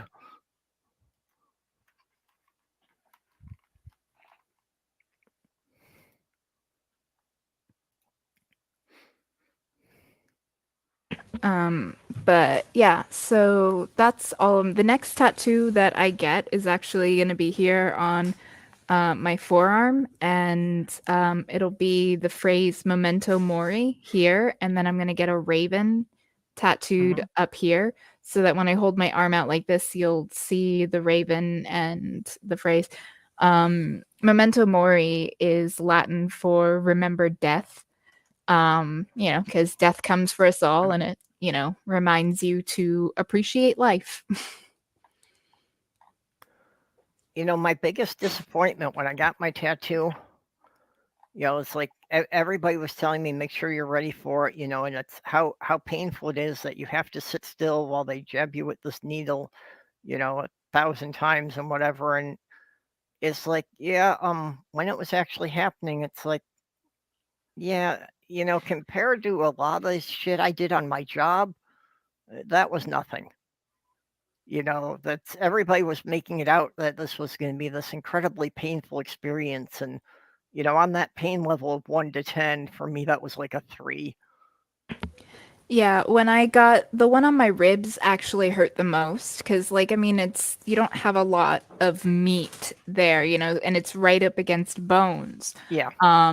But I was just like, a friend of mine is a tattoo artist, and he's actually done a couple of mine. And I, set up a time, and I just went over to his apartment. We were watching The Vampire Diary, or at least I was. He was watching what he was doing, but I was watching The Vampire Diaries while I'm laying on my side while he's tattooing me, and it's one of those things like that burning pain, from the needle. I have a burning pain like that in my affected area, just a lot worse, that never goes away. Yeah. So, yes, it hurts, but in a way, it's kind of cathartic when you're already dealing with pain. It's why people in physical or emotional pain might engage in the non-healthy like self-harming behaviors, like not like trying to quit life, but I know like when I was first diagnosed, I was like 19 and being told that I was basically going to be suffering the rest of my life. My brain was not capable of processing that or coping with it, so I didn't have the best coping mechanisms, and I still have little scars on my arm from it. It's one of the reasons I always wear long sleeves. I mean, none of them were, I mean, obviously a few nicks on your upper arm, it's not going to end your life, you know, but it was about taking control. It was like there was Yeah. pain I was in that I couldn't control, whereas this I could. And it's not healthy, and definitely need to seek, you know, therapy and other like coping mechanisms if someone is doing that. But I understand it because I was there, you know? Yeah. And it's a similar thing, like, you know, with tattoos. I enjoy it because it's your brain kind of short circuits for a minute. I'm not going to say that it takes my other pain away because it doesn't, but it my brain does kind of like pay attention to the new thing, and it's like that's Mhm. different, you know, and it creates this like weird Yeah. little like feedback loop, you know. Yeah, my fiance was a cutter, especially when she was in pain perpetually for 3 years, and they couldn't diagnose her. You know, and that's it was very difficult for me to get used to the idea that I couldn't stop her, and it was just going to make things worse if I was really trying. So all I could do was try to talk her through things while she was doing it. And make sure that, you know, you keep the area clean, that they're not deep cuts that are gonna do, like, lasting Well, damage. I mean, it's like the harm reduction, I guess. she had been a professional dominatrix before she met me, so So she was she knew very what she much was aware doing. of all that stuff. And yeah, and that was the astounding thing, that this wasn't an impulsive thing to do, because she knew before she started, to like clean all the blades with alcohol. Mhm. Yeah, I know about dealing with pain. When my arthritis first started up, yeah, it wasn't the worst. I wasn't the worst case in the world, but even that I described on a scale of 1 to 10, and the pain was an 11. So Hmm. Antura says their therapist suggested spicy food as an alternative because it triggers the same pain-related brain chemicals. Sorry. yeah, I mean, I can see that, but I mean, essentially, if you're doing like if you're doing like non-permanent damaging cuts, once you stop, like the pain kind of goes away, you know? Whereas you don't necessarily have control over the pain of spicy food because like it'll keep burning even after you've like calmed yourself down enough to where you don't need that stimuli, that feeling. And like I said, well, it's not healthy, don't do it, but you know, you just I've keep been there. something around that you eat or drink. They'll dull the heat afterwards. I Well, find hummus actually, actually works pretty good.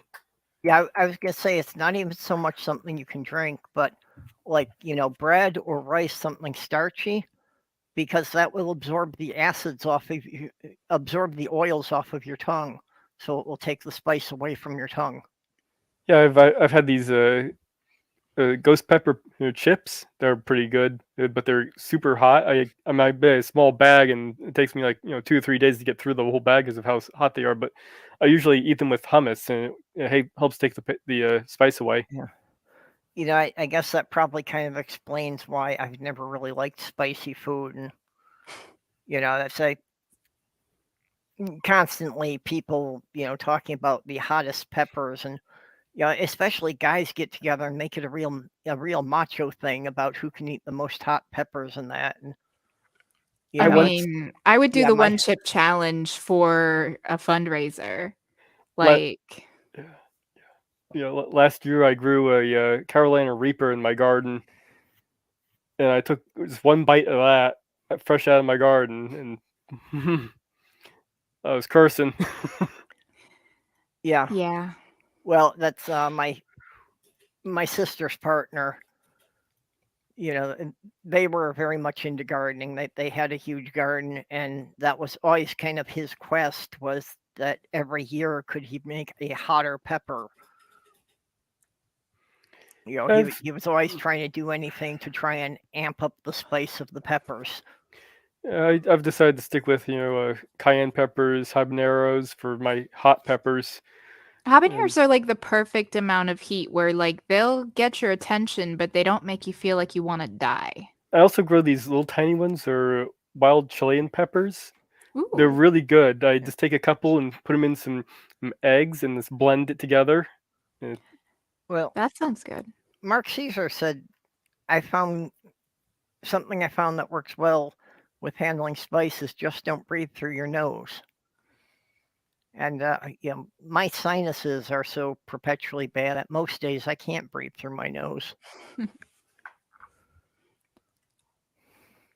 I've also heard you don't want to wear latex gloves when handling the stuff from peppers. They'll actually eat through the latex. I prefer nitrile gloves Yeah. just in general for anything that I do. I got these natural rubber gloves for when I'm handling spicy peppers from my pick'em. That works too. Then again, my gardening gloves, are made out of leather as opposed to like rubber. I prefer the tactile feel of the leather gloves as opposed to a rubbery glove, especially since leather actually is more breathable than fucking plastic. But if you do get the capsaicin on your hands and it starts burning your skin, use another type of like cooking oil, and wash it off with dish soap. Yeah, fucking Dawn dish few, soap is the shit. yeah, it might take a few tries, but it actually does work to get rid of the capsaicin, because the two oils mix, and then using the dish soap that will, that's designed to get rid of oil. Mm-hmm.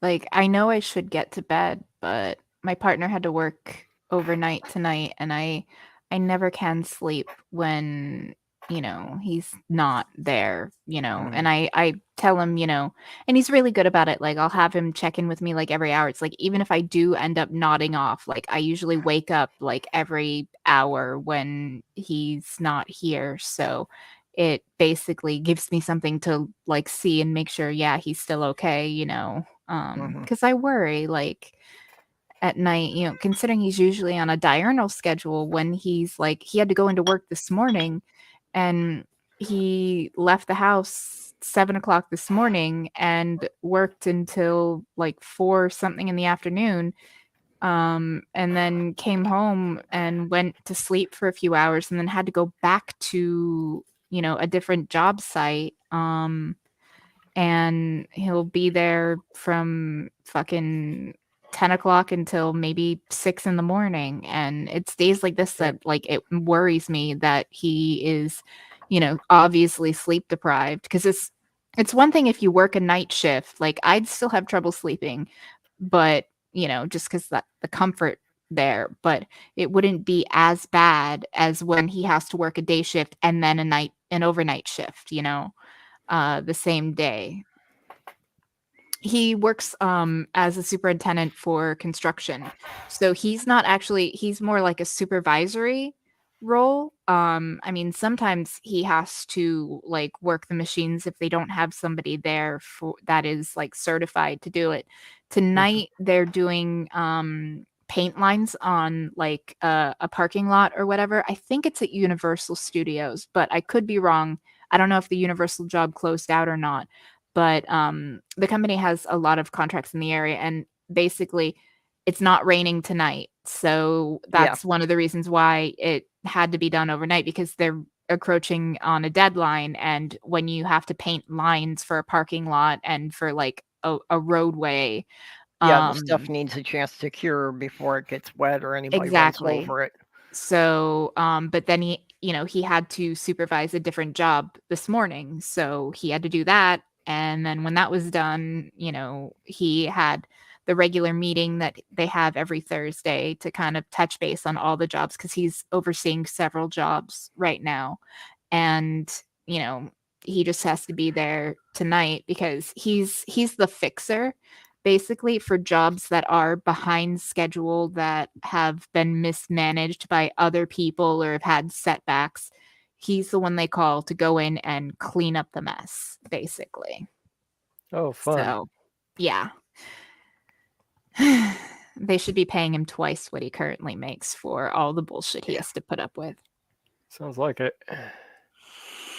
You know, we've been going for almost 2 hours, and we still haven't talked about the actual topic of the title here. I brought up sex work at the very beginning when I showed off my bag. Oh, Yeah, okay. we talked about it a little bit, which, for this show's kind of par for the course of, 5 Yeah. minutes on topic and then just ramble about everything else. Yeah, that's fine. That's kind of how I like it. At least the stream won't be taken down because we didn't get too raunchy. Yeah, that's true. Well, we can fix that here. I mean, I did show some skin. And I was showing, my bag. That looks kind of like a box. Yeah, hey, I was showing off my box, my lunch box.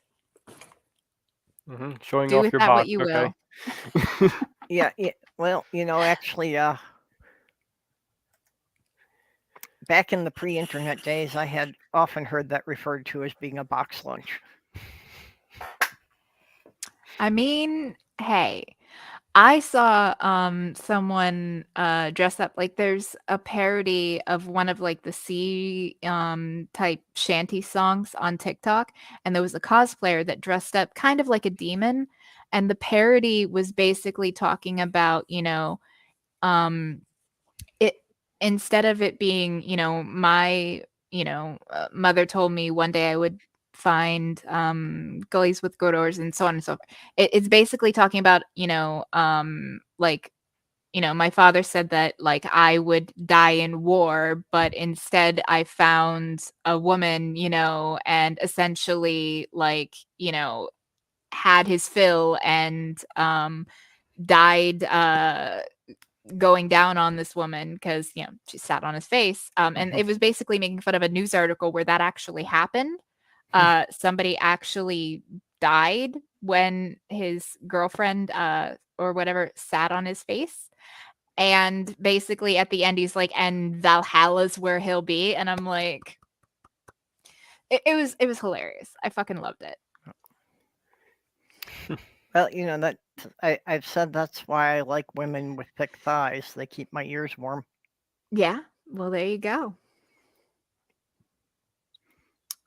But no, I'll have to see if I can find I'll see if I can find the TikTok, and I'll share it on my Twitter because it is absolutely hilarious, and then you guys can go watch it and hear the song. It sounds like a 1,000 Ways to Die episode.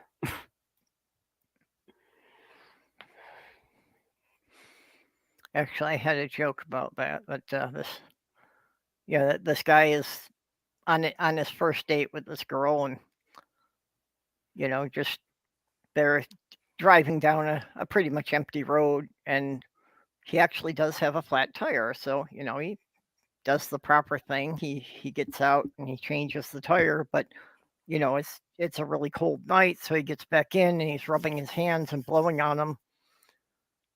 And the girl just kind of smiles and says, "Here, let me help," and takes his hand and squeezes them between her thighs. And she just smiles again and says, "There, is that better?" And the guy says, "Yeah, but now my ears are freezing."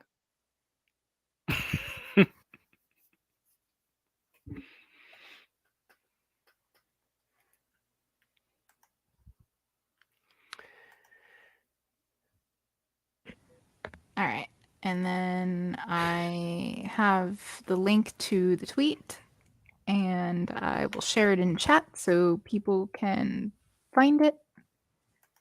And there we go. Now everybody can watch it if they want. I mean, it's like 30 seconds long, but it's hilarious. They basically rewrote the words to one of like the sea shanty type songs that were really popular in response to a woman being charged with involuntary manslaughter for suffocating her man. Yeah, well, that's what Andrea was saying, that the woman probably feels terrible that she was responsible. And Oh, absolutely. yeah, I can't imagine how traumatic that would be to actually, accidentally kill someone while you're having sex with them.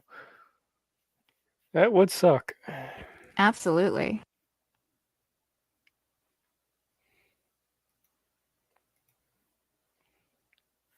Okay, we're starting to get verses here. We've got to put them together. I'm not singing it though. Don't look at me.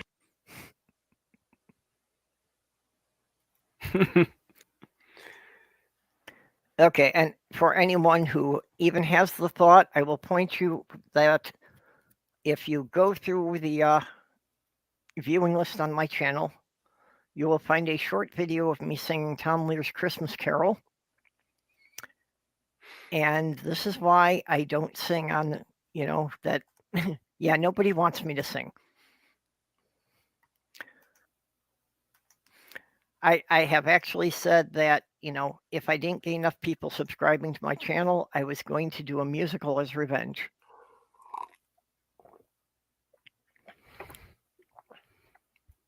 No, Aunt Jer, I haven't gotten around to it yet. I still want to learn. I do, and I have saved the things that you sent to me. I've been, focusing on where my strengths lie with the sewing and trying to figure out what patterns I'm going to have listed when I open my Etsy shop and website.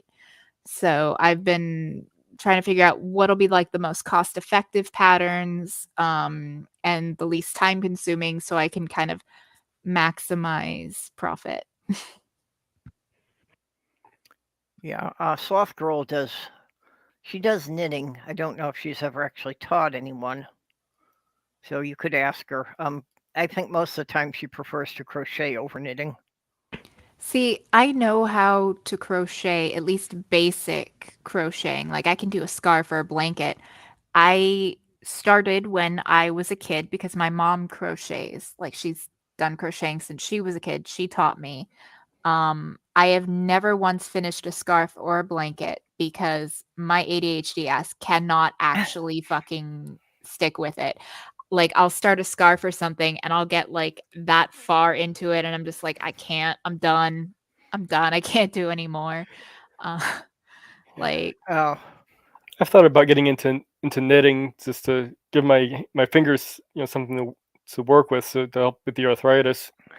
Sloth Girl, are you still with us? How long did it take you to finish that queen size blanket? I swear it was like a matter of a couple of weeks. Jesus fucking Christ. Yeah. Crocheting goddess. The fuck? Can I have Well- that superpower? Well, that's she says that's the thing, that then she's kind of got an excuse to sit there watching TV as long as her hands are doing something productive. Randolph, I fucking adore you. That's great.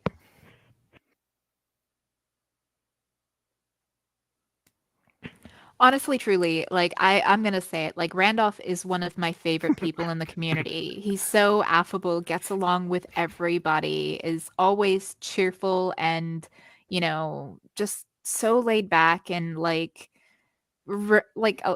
our political views seem to line up quite a bit too, like as far as like, personal liberties, bodily autonomy. Like he seems like a lefty libertarian like me. Um, you know, and I don't know, it's nice having someone that, is like, yeah, it's your body. Like you decide what you do with your own body, and having people that agree with me on that. It's nice considering I live in a state filled to the brim with fucking conservative boomers. Well, that actually is one of my goals, that I want to do a Canadian road trip, which something that's always been on my bucket list was to see the Royal Tyrrell Museum in Alberta, because it's supposed to have the largest collection of mounted dinosaur fossils in the world. If I ever win the lottery, I will take you. Yep. Well, so now I figure that if I'm going to drive to Alberta, I'm just going to have to extend it, and I'm going to have to drive up to BC to meet Randolph and Neil. No, because if I win the lottery, I'm going to like bribe my family and see if I can't get us like fucking the ability to immigrate to Canada. Because I mean, honestly, I don't want to abandon this country because, if all of the sane people leave, I mean, that would be bad. But just for me and my family, like we have people that, you know, have disabilities and long-term health needs, and, you know, I would need money because there's no way that, you know, Canada would want to take on people that would be a drain on their system, you know. So I would need money for that, where I could show that I wouldn't, you know, I would be contributing, you know. And I would become neighbors with Randolph because I actually looked it up. I cannot handle cold weather. It really fucks me up. And one of the warmest places to live in Canada is Yep. near where Randolph is. Like their winters are not that much colder than we get here in Florida. So I can live with that. You know, it gets down to like maybe like the 30s, you know, in Fahrenheit. And maybe it'll dip below that a little bit for like a week or two. But for the most part, it has the mildest winter of all of Canada. And I'm like, sign me up for that. Yeah. Minnesota actually has colder winters than at least half of Canada. So, you know, I figure I'm already set for that. But if it had ever been an option, I would have moved to Canada anytime after George W. got elected. Yeah, Yeah, I was still in school. Like 9/11 happened my freshman year of high school. So Yeah. wasn't really anything I could do for that. And I mean, the first election I was old enough to vote in because my birthday is in December was actually Obama's first term, I believe. Yes, it was 2004. Or no, sorry, it was 2008. Sorry. 2004 I turned 18, but because it was in December, I couldn't vote, so I had to wait until 2008. And it was Obama was the first president that I voted for. And yeah, but I don't know, man. Like Canada just is looking really fucking nice right now. Like I used to say, yeah, no, I want to move to Canada, and you know, like things are bad. Like I was like, can I move to Canada when Trump got elected? But Well, honestly, it's a lot worse now than it was when fucking Trump was in power with the Supreme Court as it is, and them coming for, I mean, yeah. look at this, voting rights, immigration rights, and Yeah. then abortion rights, same-sex marriage. Like the Republicans Yep. are coming for us. Well, you know, I go on a lot about the thing of getting Canada to annex Minnesota, but there actually was a basis for that. That in the late 80s, a bunch of documents were declassified. And one of the things they found in there was that Canada actually had a plan that if America ever did any hostile acts across the border, their retaliation plan was to send a platoon of tanks down to capture St. Paul and annex Minnesota. So it's like, okay, you know, you had the plan, let's just do it. Because I figured that was the only way I was going to become Canadian. Because, yeah, I run into the same thing of, you know, disability and low income. So, Yeah. But as far as Carol the Atheist, Randolph may not be able to run for president, but I am now officially old enough to run for president. I am 35 now. So, you know, maybe I'll try one day. Like, because I'm to sounds the good to left me. of Bernie. So, you know, you I'm do to look the left younger of a lot than of people. you do look younger than 35. I will be 36 in December. Yep. But here's the thing, like one of the things, like I just, you know, am fortunate. Like I'm not going to say that it's genetics, because actually my sister, who's 6 years younger than me, actually looks a little older than me. Like she's actually been asked if she is the older sister when she's not. Like she's, they're daggers. Like if looks could kill, man, I'd be bailing her ass out of jail. But I don't go out in the sun. And when I do, I wear sunscreen on my face. My skin's always covered up. Like I'll have a hoodie on and I'll put the hood over it, my head, or I'll have an umbrella to give myself shade from the sun. Yep. Because I'm not going for Miss Melanoma 2025. And also it helps you to not look as old as you are. But I've always looked younger than I was. Like when I was 24, I went to buy cigarettes at a gas station and I knew I was going to get carded because there was a cop there filling out some paperwork.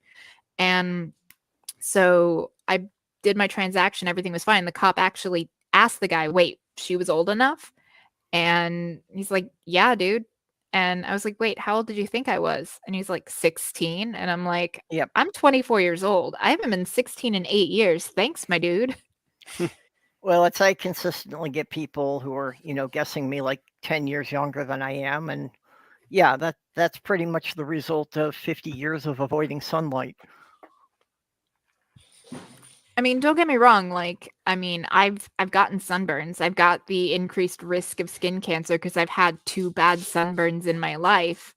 But I'm the kind of person that I am wearing pants and, Yeah. a hoodie when I go to the beach. Or I Well, have and an umbrella. I've had some years that, all summer I was working outside just because, got to do whatever job will pay the rent. Yeah, But like yeah, even even summers. so, I was still, like you say, just, wearing long sleeves and a hat with a wide brim. Yeah, Yeah, even when I worked with my dad, who he had his own construction company doing like, residential stuff, like renovations and some new builds. But so even when I spent summers working with my dad, like I was still always covered up. I mean, I didn't use sunscreen on my face as much. Like that was kind of a with age comes wisdom, but I still, would wear a visor or just, stay like in shade as much as I could because I did not I don't like the feeling of the sun on my skin. Like, I don't, and I actually have a mild allergy to the sun. Like, it I know it sounds weird, but, like, if I actually go out without, like, protection on, I'll actually get, like, a rash. It's not a sunburn, but I'll get, like, splotchy, like, rash, almost like hives sometimes from the sun, so I just avoid it. yeah. When I'm out gardening, I'll often wear a big floppy hat that covers my whole face. Randolph. Yeah, well, technically, he was going, yes, Yep. he was born in Canada to an American and a Canadian parent. And they basically were trying to say that because he was born to an American parent abroad, it counts as an American. Yep. It was kind of dodgy though. Like there was actually some question on whether or not Rafael Cruz is actually able to run for president. That's his Yeah, name, by the I way. was It's just not looking Ted. it up. Yeah, Raphael Edward Ted Cruz had Canadian citizenship in 1973 and became a naturalized United States citizen in 2005. Like So there's I an was not actual aware of that. genuine Yeah. question as to whether he could legally be president, considering there is the fact that you need to have been born here. I mean, if you like, it Well, was fine for McCain because he was born on American soil, even Yeah. though it was in Panama, but it was on while his parents were active duty in the military. So, it's considered American soil, even if it's abroad. Right. Yeah, you don't need to have been born here. You need to have been born an American citizen.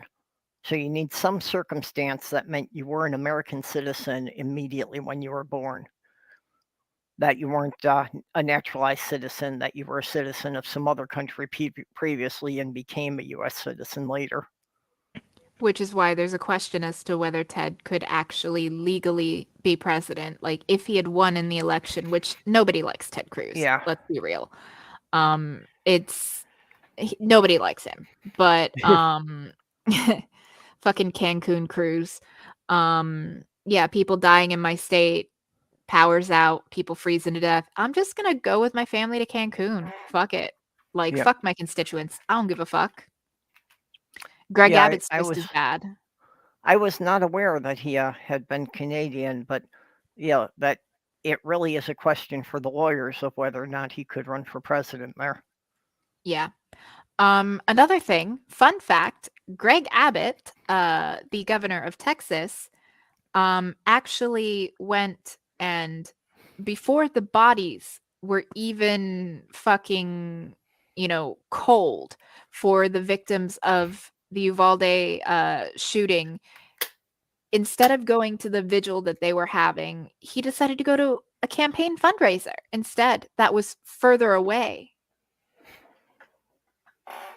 Yep. So, and DeSantis is basically acting like a fucking dictator of this state, and that man scares me more than Trump, because more than just the Trumpers like him. In fact, he's actually beating Donald Trump with the Trumpers in some polls.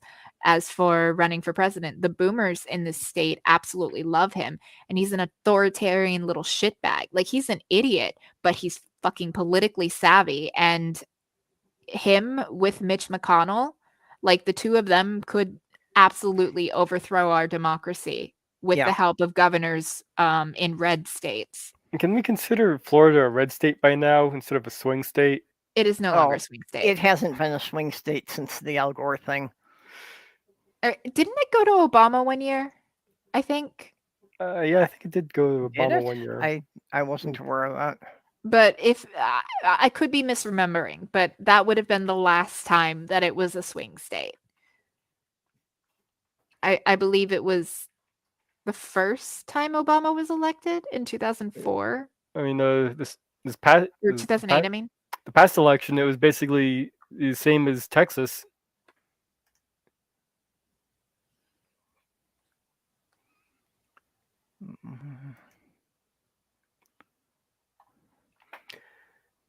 Let's see here. I'm gonna look it up because it's gonna bother me. I'm looking. Yeah, I'm trying to look it up now myself. We're all trying to look it up. Well, I'll let you guys do it. Okay, so it went to Bush in 2000 and 2004. It went to Obama in 2008 and 2012, and then it went to Trump in 2016 and 2020. Okay, so 2008 and 2012, it voted for the Democrat, but in the last 20 years. As things become more and more polarized, there are fewer and fewer that are actually swing states. Ohio used to be considered a swing state, and it's pretty staunchly Republican now. Okay, so here's interesting. From 1900 to 1924, in all the elections, it went to the Democrat. In 1928, the Republican. From 1932 to 1948, it went to Democrats. And then from 52 to 60, Republican, then a Democrat in 64, a Democrat in 76, a Democrat in 96, and then Obama in 2008 and 2012.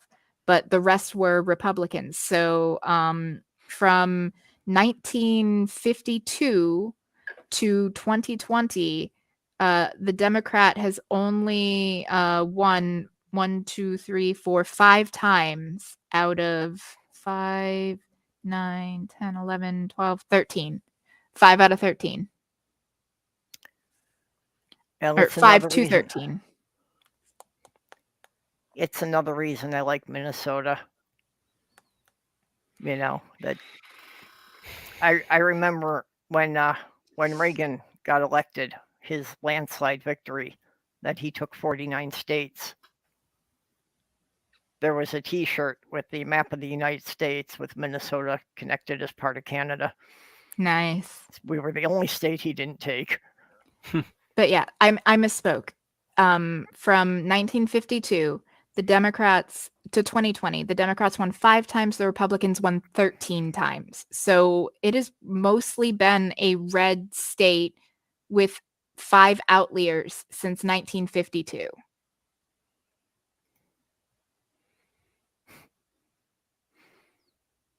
I mean, that's just kind of depressing. I thought it was more of a swing state than that. It used to be. I mean, it was You know. solidly Democratic going back to 1900, you know? It's just, you know, Well, but then no, again, you know, the Southern in the 80s and strategy. 90s, it was really a swing state that it could have gone either way. You know, so it was one of the ones that they really campaigned hard for. They spent a lot of money advertising in Florida because it was, you know, probably the swing state that had the most electoral votes. Yeah, but I mean, just looking at it, I mean, 64, 76, 96. Those are the only 3 years from, you know, 1950 to up until, you know, into the 90s. So in the 90s, it only went for a Democrat once and none in the 80s, and then once in the 70s and once in the 60s. Yeah, but I think even through the 90s that the margins were close enough that the Democrats always thought they had a chance of tipping it. Yeah. They just didn't, it seems. No, not very And often. with the new Democrats and the big tent party, like the fucking third way Democrats, honestly, I mean, why would anybody who is conservative vote for Republican light when they can just vote for the regular Republican? They'll always vote for the regular Republican as opposed to Republican light. I mean, Obama had hope and change and he acted like he was going to be more progressive, and that's what got their attention, you know. And before that it was a similar thing with 96 would have been Clinton, I believe. Yeah, well, I think that the Democrats have proven that maintaining the status quo is more important to them than winning elections. Yeah. Unfortunately, maintaining the status quo means when the Republicans get in, the status quo gets worse. Right. Yeah, that's with every cycle, the Republicans push it further and further to the right. So we just end up with a ratcheting effect between the two parties. Right. And the Overton window is so far shifted that even the left-wing news sites, like fucking the Republicans call everything left-wing propaganda, when even MSNBC, which would be the more leftist of the mainstream medias, is still center-right. It's corporatist center-right. I mean, they might be a little bit more liberal on social policies, but honestly, on some social policies, Reagan was more liberal. I mean, if you actually look at policies instituted, there's not that much of a difference between Obama and Reagan. Like, Obama's the best Republican, like Reagan era Republican president we ever had. Yep. Yeah, actually, I remember. I think it's actually a Young Turks thing. That I wouldn't recommend their site, but they actually did. They did this long time ago where they did a comparison of did Obama say it or did Reagan say it?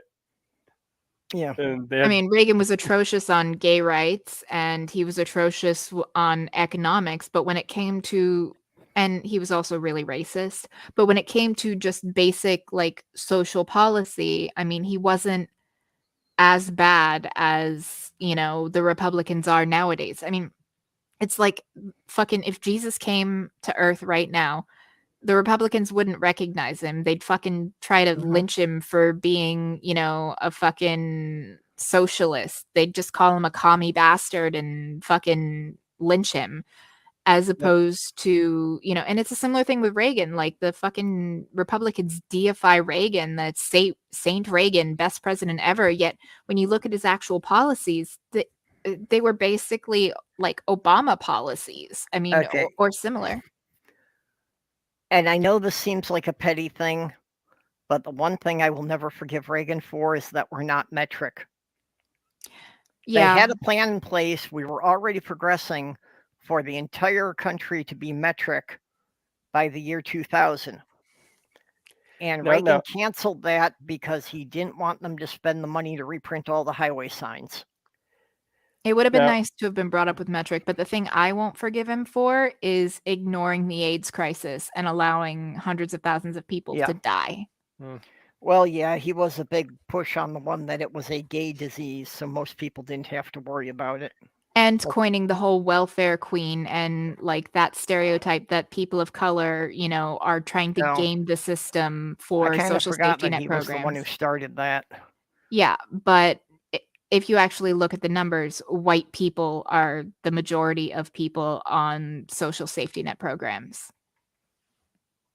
And you're not gaming the system. Like, you get a pittance. Like, when I got food stamps when Michael was out of work and I had just had my son, I was getting, I think, $300 a month total for food. And you could only use it on food. And you were limited to what foods you could get. Like, you couldn't get a rotisserie chicken. It couldn't be hot food or already cooked food.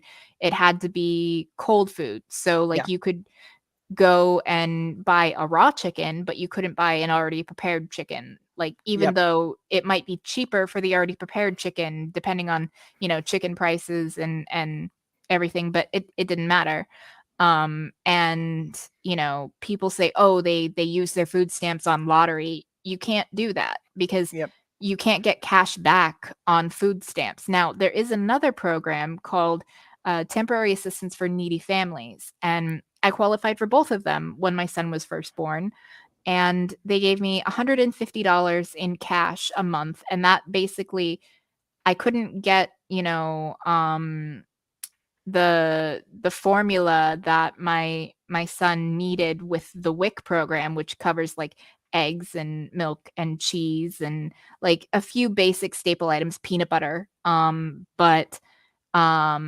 so between the WIC, the food stamps, and the temporary assistance for needy families, there's no money for WIC. It's just basically you can get this many jars of peanut butter per month. You can get this many gallons of milk per month. And it just keeps track of it when you go and scan your card.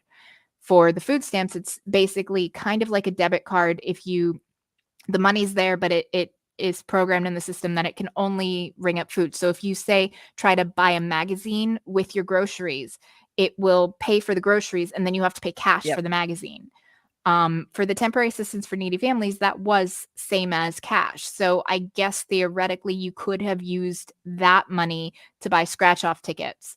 But again, all in all, it was about $400 a month Yeah. or so that was supposed to cover the formula, I needed formula, diapers, I needed wipes, I needed, all these things. And I mean, even 8 years ago, stuff was expensive. The formula was like $40 for a tin of the only one that my son could use that wouldn't make him violently ill. So that ate away at the money quickly because he ate a lot when he was tiny. I'd say the worst thing Reagan did was his stance on environmental issues. That too. But Yeah. he was bought and paid for by special interests. He was basically not a very smart man, and he was a figurehead. He was a, charismatic actor that would do the bidding of the corporations. That pretty much describes every president we've had in my entire voting life. Well, they've gotten to be more of that. But just to answer what Randolph was saying here, in the U.S. now, most of the highway signs will have both the miles and kilometers now. None that I've seen, at least not here in Florida. Yeah, it is going to vary somewhat state to state, but driving through the Midwest, you'll see that most of them will have both. Yeah, but driving, at least, within the last 10 years, driving up and down the East Coast, I haven't seen that. Yep, and again, that it's pretty much a question of how much funding did that state get for the interstate highways? And more importantly, how much of the funding actually got to doing something for the roads rather than being skimmed off by someone along the way. Because a lot of the states got the funding to do the stuff, and somehow it's like the people managing the programs, and it wound up that the programs only got like a third of the money that was actually allocated. And the rest of it's kind of hard to explain where it went. Okay. Yeah, Ox is also saying he's only seen it in the northern states. I've never driven through the southern states, so I don't know.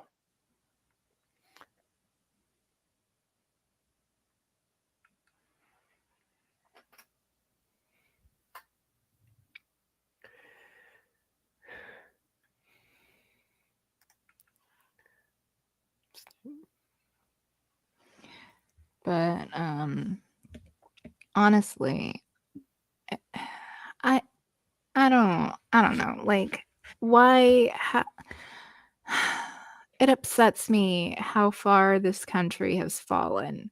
You know, like FDR realized the dangers of late stage capitalism. Like he was a fucking capitalist. Like he was a businessman. He understood that, you know, when you have such a huge disparity between the haves and have-nots, and when the common person is struggling and suffering, bad things happen, like fucking bring out the guillotine type shit. And he realized that late stage capitalism you'll drive the car right off the cliff. Yep. And we would have already fallen off that cliff by now if he hadn't instituted the social safety net programs that he did. He was incredibly popular, so popular, in fact, that the fucking Republicans had to honestly change the rules to stop him from being able to run anymore. The term limits in the Constitution now on presidents that they can only do 2 terms, that was because of FDR, because he won 4 times in a row. And they're like, we can't beat this guy. Then he went and fucking died, which Yeah. sucks. But, you know. Well, and yeah, the social safety nets really are the main reason I think we haven't had a revolution by now. Because, you know, as long as you can keep half the population thinking they still have more to lose than they do to gain, that's the only thing that's going to keep them from revolting. That's changing. Yeah, I well, think- that's what I'm worried about, is that the balance is tipping. And yeah, if the politicians don't pay attention to it and don't start passing some things that, you know, help the average working class people, that we're going to go slide the other way. I'm not so sure that about the argument that we're too distracted by a modern media, you know, to not revolt either. Yeah, no, I don't believe that. It's Nope. mostly people are just disaffected and they think, you know, their vote doesn't matter, and they just don't really most people don't pay attention to politics. You're lucky if they even go out to Yeah. vote. Like less than half of people vote in every election. Yeah. And so you have a minority faction like the Trumpers that gave us Trump in 2016 Well, that- and almost in 2020. Like that election was way too close. It should not have been that close. That's Biden's the a math terrible that candidate. people aren't paying attention to. That Only the 9 Trump supporters are only a third of this country. Not But- even. Yeah, but, you know, unless we can get more than 60% of the people to show up on voting day, having a vote of 30% is a majority. It only took 9% of the voting populace to get Hillary as a presidential candidate. Mhm. And primaries are incredibly important because that is where you can, you know, pick a candidate that could actually like change things. If you just wait until the general election, it's going to be whatever the party has decided on, the candidate they want to back. Like there have been quite a few progressive wins in primaries, which have been very heartening. Like it is encouraging that, you know, things might be changing. I mean, the fact that, you know, they didn't pass the Voting Rights Act is going to be an issue because gerrymandering is an issue and them purging voter rolls and voter suppression is an issue. You know, the fact that they're blaming things on immigrants as opposed to, you know, looking in the mirror or at their buddies. The reason gas prices are still $5 a gallon is not because of oil prices. Sure, initially it shot up that much, but the companies just kept them that high, even though the actual commodity has come down in price. And the thing behind me is talking about, let's see if I can turn this. Well, and the thing, There we go. people are all upset about the gas prices. And I don't know if it's just because most of the people on social media aren't old enough to remember, but we've had higher gas prices before. I'm not even talking about adjusted for inflation. I'm talking about the number on the sign at the gas station. When I had to drive from Minnesota to New York in September of 2009, the gas prices were higher than they are today. Yeah, that was, not great. But I mean, they didn't pass voting rights. They didn't pass immigration reform. They're coming after abortion rights, and next will be same-sex marriage. I mean, Alito was very fucking clear in his statements. Like, he said that, there's no constitutional precedent for the case that decided abortion rights, Roe v. Wade and Planned Parenthood v. Casey, and same-sex marriage rights, which was, oh my God, what was that case? Was it Oberfell v. Hodges? I don't know which case it is. I'm gonna have to look it up. Yeah, no, you're beyond what I know about it.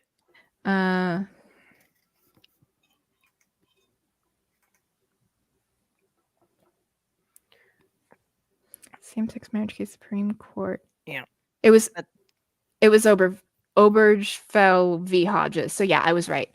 That was the case that basically had said that, that they used as the precedent for marriage equality. Or at least it was one of 4 cases that paved the way for marriage equality. But the historic Supreme Court decision in Oberfell v. Hodges made marriage equality the law of the land and changed the lives of millions of people. And Lawrence v. Texas was the case in 2003. In 2013, the Supreme Court in Lawrence v. Texas struck down Texas's sodomy law and in turn invalidated sodomy laws in 13 other states, making private consensual adult activity between same-sex couples legal across the U.S. That was kind of one of the one of the paving stones for it. It laid the groundwork. Then there was the United States v. Windsor. After more than 40 years together, Edith Windsor and Thea Spire were legally married in Toronto, Canada in 2007. Their marriage was officially recognized in New York in 2008 when their home state ordered state agencies to recognize same-sex marriages performed in other jurisdictions. When Thea died in 2009, she left her entire estate to Edie. However, Edie was barred from claiming the federal estate tax exemptions for surviving spouses under the Defense of Marriage Act, a law that prohibited the federal government from recognizing the marriages of same-sex couples.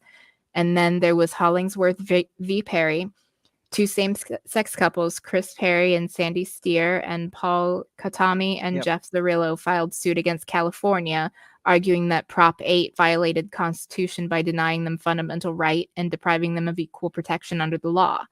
And then the last one was Obergefell v. Hodges, where dozens of couples took their fight for marriage equality to the court, including Jim Obergefell, the named plaintiff in the 2015 Supreme Court case that brought nationwide marriage equality. So there were 4 cases, but the final nail in the coffin was Obergefell v. Hodges. Well, and that's the part that a lot of people don't understand, how much Roe v. Wade could unravel, because so many things that are just based on the right to an individual's privacy hinge on that. If any people watching use a menstruation tracking app, stop doing it now, because they can collect your data and then that could be used against you if you decide to terminate a pregnancy or have a miscarriage. It could be found that you intentionally caused the miscarriage.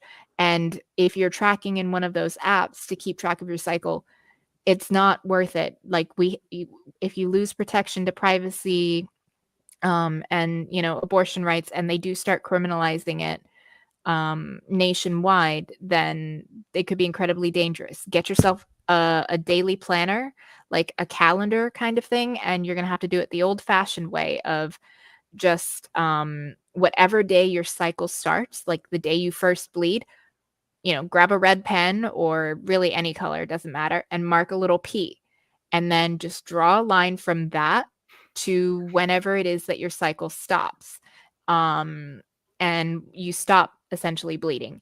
That will tell you the length of your cycle. And then as you keep track of it in the planner, you can count out the days and average it out so you can have a general idea of when your cycles will be, and from that you can figure out roughly when your fertile days would be, when you're ovulating, because you usually start ovulating a few days before your menstrual cycle actually starts.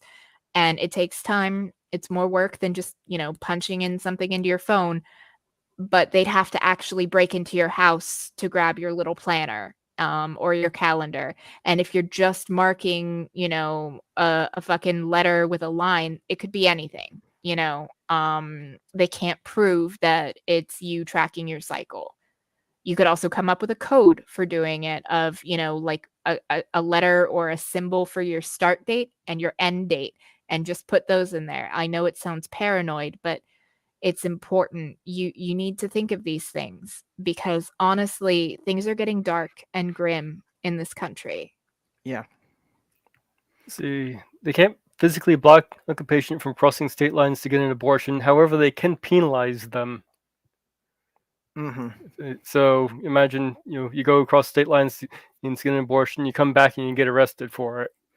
Well, like I said, people need to realize this affects more than just, a woman getting abortion.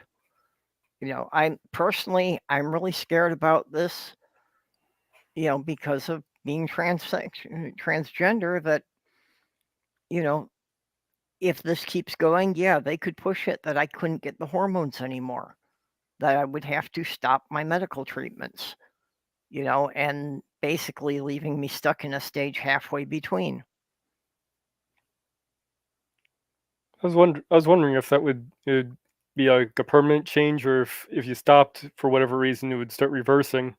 No, I'm starting to have some of the changes. I'm, just starting to get a little bit of a breast, and yeah, that stuff is not going to revert back. Oh, okay. That's going to settle in. There are some of the changes that might be reversed over time, but that would only be if my testosterone level got elevated again. And at my age, that would be very unlikely to happen. Yeah, that's interesting. Yeah, no, like it's really scary. And here's the thing, if they outlaw abortion nationwide, it's entirely possible, and because it's based on like, them saying you don't have a right to privacy. Like, I'm not even talking about how companies already steal your data and use it against you, and that will just get worse. But just talking specifically about the abortion issue, where they could keep you from being able to leave the country to go elsewhere for an abortion by requiring a negative pregnancy test before you're allowed to leave the country. They could do that, because you would have no right to the privacy of that. So if you have a positive pregnancy test and you leave the country and then you come back, they could require another pregnancy test. And if you are no longer pregnant, they will charge you for termination. You would be sent for an exam to see if you forced the termination or if it was a miscarriage. And even if it was a legitimate miscarriage, it might not matter. There are women sitting in jail right now while we still have Roe v. Wade protections for having a miscarriage, because they happen to have some drugs in their system and they miscarried and they were charged with manslaughter for it. Yeah, I was just reading that there are 2 women who are in jail in Texas right now awaiting trial for situations similar to that. That they miscarried, but because of the way the abortion law is written down there, and I mean, I can't imagine what's like for the woman, to, to be pregnant and to have the child miscarry must be such a traumatic thing in itself. But then to be arrested for it and all the stress of, sitting in jail, waiting for a trial to find out whether or not they're going to decide that you killed your child. Yeah, and the number one cause of death for pregnant women, is homicide. The second is complications from the pregnancy. Like, you have like an increased risk of being killed while you are pregnant and up to a year after postpartum, like after you give birth. And think of it this way. Imagine this situation. You have a woman who gets pregnant. Her partner is abusive and pushes her down the stairs and causes a miscarriage. And then she goes to jail. Not him. She does. Oh, she threw herself down the stairs. She wanted to end the pregnancy. That could happen. Yeah. Human rights violation. Yep. Well, that's Texas for you, Randolph. I mean, and here's the thing. I'm a moderate when it comes to abortion. Like, actually, Randolph is, more, he's to the left of me on abortion because he believes in a right to abortion, no questions asked, up to birth. And I understand that. I personally, am a bit more moderate on that. Like, before fetal viability, I think no questions asked. And then after fetal viability, for so-called late-term abortions, there has to be like a reason: rape, incest, health of the mother, health of the child. Basically what we already have, the protections outlawed in the decision of Roe v. Wade, where up to viability, no questions asked, unrestricted access to abortion. After viability, there are some terms and conditions. But, I mean, if I had to choose, abortion until birth or no abortion, I would go the Randolph route, like, because I believe in more bodily autonomy. And I understand the argument that, a fetus should not have more rights than a human being. It should not have more rights than a corpse. Because if you are not an organ donor, when you die, they cannot take your organs, even if it will save 10 people's lives. They cannot do it by law. Your organs will rot with you. So when it comes down to it, fetuses should not be given special rights that nobody else has. So, like I said, I understand that argument, and I understand the argument for abortion, no questions asked, up until birth. But just me personally, I feel like the viability cutoff, it's one of those things. Like, and I believe this even before I had a child. In fact, I mean, I kind of am in a weird like position in that I have had an abortion, I've had a miscarriage, and I've had a child. So like I've gone through all three things. And, the miscarriage really fucked me up. I'm not gonna lie. That one bothered me. But the abortion didn't. Like, the thing that bothered me about it was the fact that the state of Florida essentially forced me to be, violated in order to have it, because not only do they require you to have an ultrasound and actually look at the ultrasound, but they require a transvaginal ultrasound where they take this big wand and shove it inside of you. It's absolutely not medically necessary. I mean, the ultrasound that they force is not medically necessary either, but if it's something on your belly, it's a little bit different than literally having a foreign object shoved inside of your vagina and like rummaged around in there until they can find a picture of, the clump of cells growing inside of you. And I was in first trimester. It was very early on in the pregnancy. I had just escaped my ex-husband. I wasn't entirely sure if, it was from the last time he had sexually assaulted me or not. And also having issues with my medications and just the overall stress of trying to escape an abusive man. I was not going to put myself through even more trauma than I needed to. So I went and I had a D&C abortion where they put me under twilight sedation, and they went in and they made sure to, scrape everything out. And then I went out to eat afterwards. And honestly, going for the procedure before I had the abortion was more traumatizing to me than the actual procedure of the abortion itself. And it's been over 10 years, and I don't regret it. Not at all. It was the right decision. And they've done studies where they've followed thousands of women that were both denied abortions, when they wanted them, and given abortions when they wanted them. And 95% of the women that had access to abortion and wanted one and got one did not regret it. Mhm.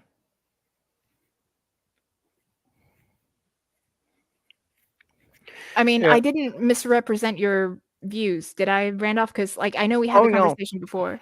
No, I think he was endorsing everything you said. He's just, saying that if people want to argue about him thinking it should be at any time during the pregnancy. Like I said, I mean, I see the value in his argument, and I see the value in that it is, no matter what, the woman should have full autonomy. But again, I'm a little bit more moderate on that stance, in that I think, at viability, maybe give it a shot, like, unless there's like real issues there, like I've already stated. But I've known women that have had to have late term abortions because of things like hydrocephaly, where it's not a viable pregnancy. Like, the child will not survive more than a few hours after it was born, or because their baby died. And then they had to go through a waiting period, or sometimes they were forced to, because they couldn't get to a clinic because they were closed down. Like, I knew a woman in Texas that she had to fucking wait with her dead baby inside of her for, I think, 4 weeks, until she was due, because like it was going to be a stillbirth, and she had to carry a dead baby inside of her. And Yeah. so whenever she went out, people would see that, and it was someone in a mom's group, like, that I had joined on Facebook, and people would, be gushing over her big belly because, the baby was still big, third trimester size. And, they're like, "Oh, when are you due? You're positively glowing, blah, blah, blah."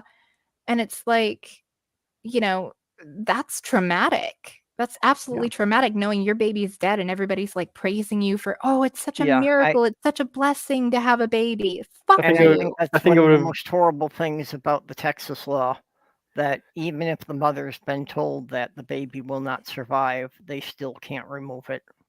I think I would have been the kid's dead in there, and they're making me carry it for another so odd weeks. And like the woman that I knew that her baby was non-viable, the hydrocephaly, like, they wanted that pregnancy. They had tried for years and everything seemed like it was fine. And it wasn't until the third trimester they realized that it was a non-viable pregnancy. They'd already painted the baby room. They'd bought clothes. They had Oh, picked out a man. name. And here's another thing. And just, if you know somebody, who either, don't ever go up to a woman or a person with a uterus and ask them, when are you going to have kids? When are you going to have more kids? Because you might think that it's a harmless question, but it's really not. Because somebody might decide they don't want kids, and so it's not really your business. There are people that try desperately, spending thousands of dollars trying to conceive a child, and they just can't. And so that is ripping open a wound and a trauma. Or you have people like me. I had one pregnancy, and it was a high-risk pregnancy, and I was fucked up by the end of it, and my child almost died. He was not oxygenating, and even though he was a planned C-section and full term, he still spent a month in the NICU because my body was a hostile environment for him. That's And basically the same story with me. And because of that, I had sterilization surgery. I would have loved to have had another child. Absolutely. But I can't have any more kids. Like, I could not risk that again, because I have a lovely, healthy child now. But if I went through another pregnancy, it could have done even more damage to me because it exacerbated my condition. And I am in more pain now than I was before my pregnancy. So having to take care of a child in that, like, it really fucked me up. And again, my child could have died. And I was saddled with $130,000 in debt because even though I had insurance, the hospital I had my child in, they didn't have the facilities to keep him alive. So he had to be rushed by ambulance from the hospital here to the children's hospital. And both hospitals were in network. But the insurance company said that because he was put in an ambulance and sent to another hospital, it was a separate stay. So it wasn't covered under my insurance. So it cost me, and so they charged me $130,000 for keeping my son alive. Pregnancy takes a toll on the pregnant person, on, the people around them, on your pocketbook. Even a healthy, no complications pregnancy in the United States can cost $30,000 to $40,000. One more reason we need universal health care. Absolutely.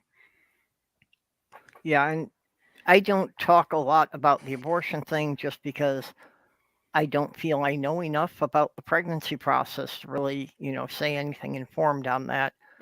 It actually is the one part that all the kids I raised were born before I met their mothers. Well, all except one of them. So I've never even been through that of being with a woman as she went through the pregnancy process.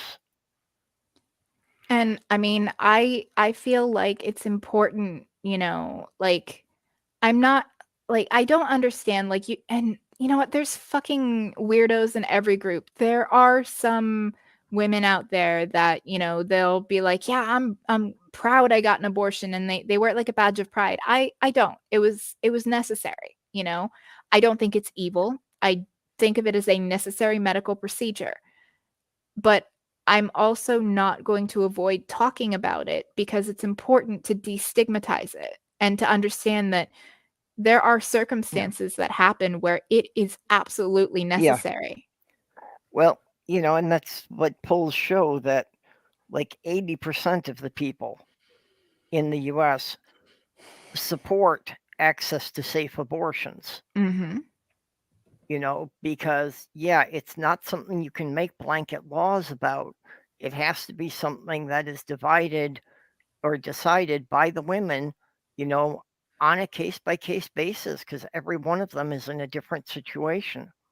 And safe abortions are very important because, globally, there's something like 68,000 women who die from getting unsafe abortions because they can't get it safely. If they were all able to get that abortion safely, that number would drop to something like 120. Yep. And usually it's just the really like off chance risk of like maybe an infection or like, excess bleeding or what have you. But I mean, if anybody ever wants to discuss, the Roe v. Wade thing or the abortion or pregnancy or any of that, I volunteer. Like, I volunteer as tribute because, again, it needs to be destigmatized and we need to have this conversation. Just like, I plan on having, a conversation when my son gets to be like a preteen on menstruation and explaining to him that, people born with uteruses will menstruate and it's about this age. And if you happen to notice, like, because I've seen it happen when I was in school where a person started their period and, stained her shorts and people made fun, and I don't want my son to be an asshole and I don't want my son to not understand what's going on. So it's like, no, it's something that happens every month. It's natural. You're lucky because you don't have to deal with it. They have to deal with it every month for the rest of their lives. But if you happen to see one of your friends in class have that happen, if you've got a sweater or something like that, offer it to them, or just be kind, because I want to raise a caring, compassionate human being that understands the world around him. And hey, you may get a date that way. yeah, I mean, It's true, but I mean, it's not why I'd be doing it, but hey, more power to him. It's more about wanting harm. Like, I believe that in all things we should seek harm reduction. It's like I quit smoking cigarettes by using this. It's, safer than traditional tobacco cigarettes, but I'm not going to say it's safe. Like, the British College of Physicians found it's 95% safer, but still it's not safe. But it is safer. It is harm reduction. If I Better. can use this instead of smoking cigarettes, then it is a step in the right direction. It's harm reduction. Same thing for teaching sex education and offering contraception to, teenagers and, to just everybody, really. It's about harm reduction. You're lowering the risk of unintended pregnancies, of sexually transmitted diseases, and you are overall reducing harm in the world. And same thing with my belief in a right to die. I believe you should Yeah. have the right to end your life if you want to. I do think you should at least have to go through a little bit of counseling to see if it's Mhm. something that could be changed, have a little bit of a gatekeep there. But if you are found to be of sound mind, where same kind of thing if you're about to have a medical procedure, like when they were doing a trial for the spinal cord stimulator implant in my back, I had to go through a psych eval to make sure that I was in, the right state of mind, that I was making a decision, that I could make a competent decision for myself. Similar thing. If you are competent and able to make the decision for yourself, and you go through a couple of sessions of therapy to see if the problem can be fixed, or mitigated, great. If it can't, then Yeah. Godspeed. Like, it is your body, your choice. I am like ultra libertarian when it comes to bodily autonomy. The only exception I make is when it comes to transmissible diseases, in that, I believe vaccination should be mandatory, just because it is not just your body you're putting on the line. Because if you are an anti-vaxxer, if you don't get vaccinated, I see it as the same thing as drinking alcohol and getting behind the wheel of a car. It's negligent, and Yep. you could make it home safe and not hurt anybody, or you could kill a pregnant woman pushing a stroller with her twins in it.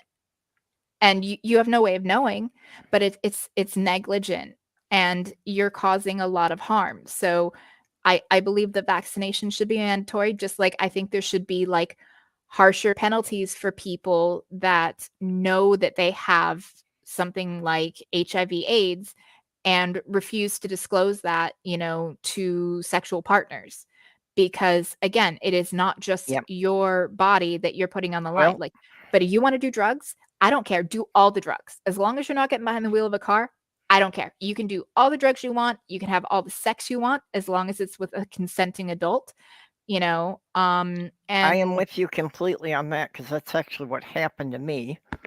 That, I was double vaccinated, but I got COVID over Christmas because somebody lied to me that they had been exposed to it, and I gave them a ride in my car. yeah. And you're putting other people, like, I mean, if somebody has HIV, and like, I'm not trying to shame people with HIV, because it is not their fault, but if a person has HIV and they are going and sleeping around and not using protection, and they have not disclosed their status, I'm sorry, but Yeah. even though we have drugs to treat it now, that is criminal, in my opinion. Yeah, it is criminal. And Yeah. I see it as a type of assault, just like stealthing, which is where, when you're having sex with protection and the person who has the protection removes it during sex without telling the other person, that is assault, because they did not Yeah. consent to unprotected sex. Well, it's similar to manslaughter, that it wasn't an intended act, but you endangered someone else's life by being irresponsible. Well, but here's the thing. If you know your status, if you know that you are HIV positive, I can't say that it's not an intended act, because it very much is. You are having unprotected sex with somebody and you have not told them your status. You are Yeah. knowingly and willingly spreading HIV, and that Yeah. is criminal. And Well, that's, yeah, obviously not all you are people with putting HIV people do at that. risk when you don't have to. Yeah. And HIV can kill you. Yes, we have retrovirals now, and it's a much more manageable disease than it was in the 1980s, but it doesn't change the fact that you are going to fuck up that person's whole life. And even with COVID, like, I would be happy with seeing all these fucking anti-vaxxers getting fucking prosecuted, because we are learning more and more about the long-term effects of COVID on people, that Yeah. it is fucking people up for life. And I would like to see them hit with fucking negligence charges. Well, that's And what I'm worried about, is that I keep reading about that kind of stuff, that some of the effects aren't immediate obvious, but that, like a year after someone was infected, they start showing signs of dementia. and it's been causing mental illness in people. Like, the pandemic has obviously made us all depressed. Like, we're all feeling the strain, but like, they've actually found it triggering like severe mental illness, not just depression, but bipolar disorder and others.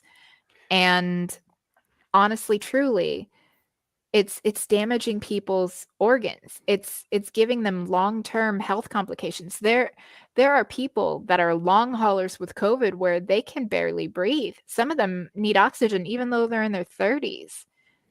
Even still, like, they caught it a year and a half ago and they're still fucked up from it. Yep. Well, and that's, the person I got it from, the guy he got it from actually died in January, and he was only like 24. And there was like a 1 in 4 chance of it being a long-term side effects. And then I heard one study that said something about that number is actually about half that. So it's like 1 in 8. And it's still lots to sell. It's still a lot of people. Yeah. As far as haven't I heard know, the I still have statistics not on caught that, COVID. but yeah. As far as I know, I still have not caught COVID because I don't go out much and I've been incredibly fucking paranoid about it. Yeah. But I know it's just a matter of time. And Well, I fucking ended up for a week in the hospital with swine flu and I couldn't breathe. And that didn't damage the lungs anywhere near like COVID-19 does. So I've been terrified of getting COVID. yeah, I did the drive-through test at the pharmacy. So I was tested positive with the test I took like less than a week before Christmas. Yeah, there was a time last And year. it's like it wasn't life-threatening. I didn't wind up in the hospital, but that was absolutely miserable for more than a month. Yeah, there was a time last year I thought I might have had it, but I was showing some rare symptom. What might have been a rare symptom of it, but I turned out negative, so I was Well, and glad I about was that. actually scheduled to get my third vaccine shot that week. Like a week after I got the positive test, I should have gotten my shot. And I'm just glad that Sloth Girl managed to get her shot before we got exposed. Because, I'm always worried about her because the MS medications can leave her with a compromised immune system. Mhm. So all along I've always felt that, yeah, I could probably fight it off, but it could easily kill her. Yeah.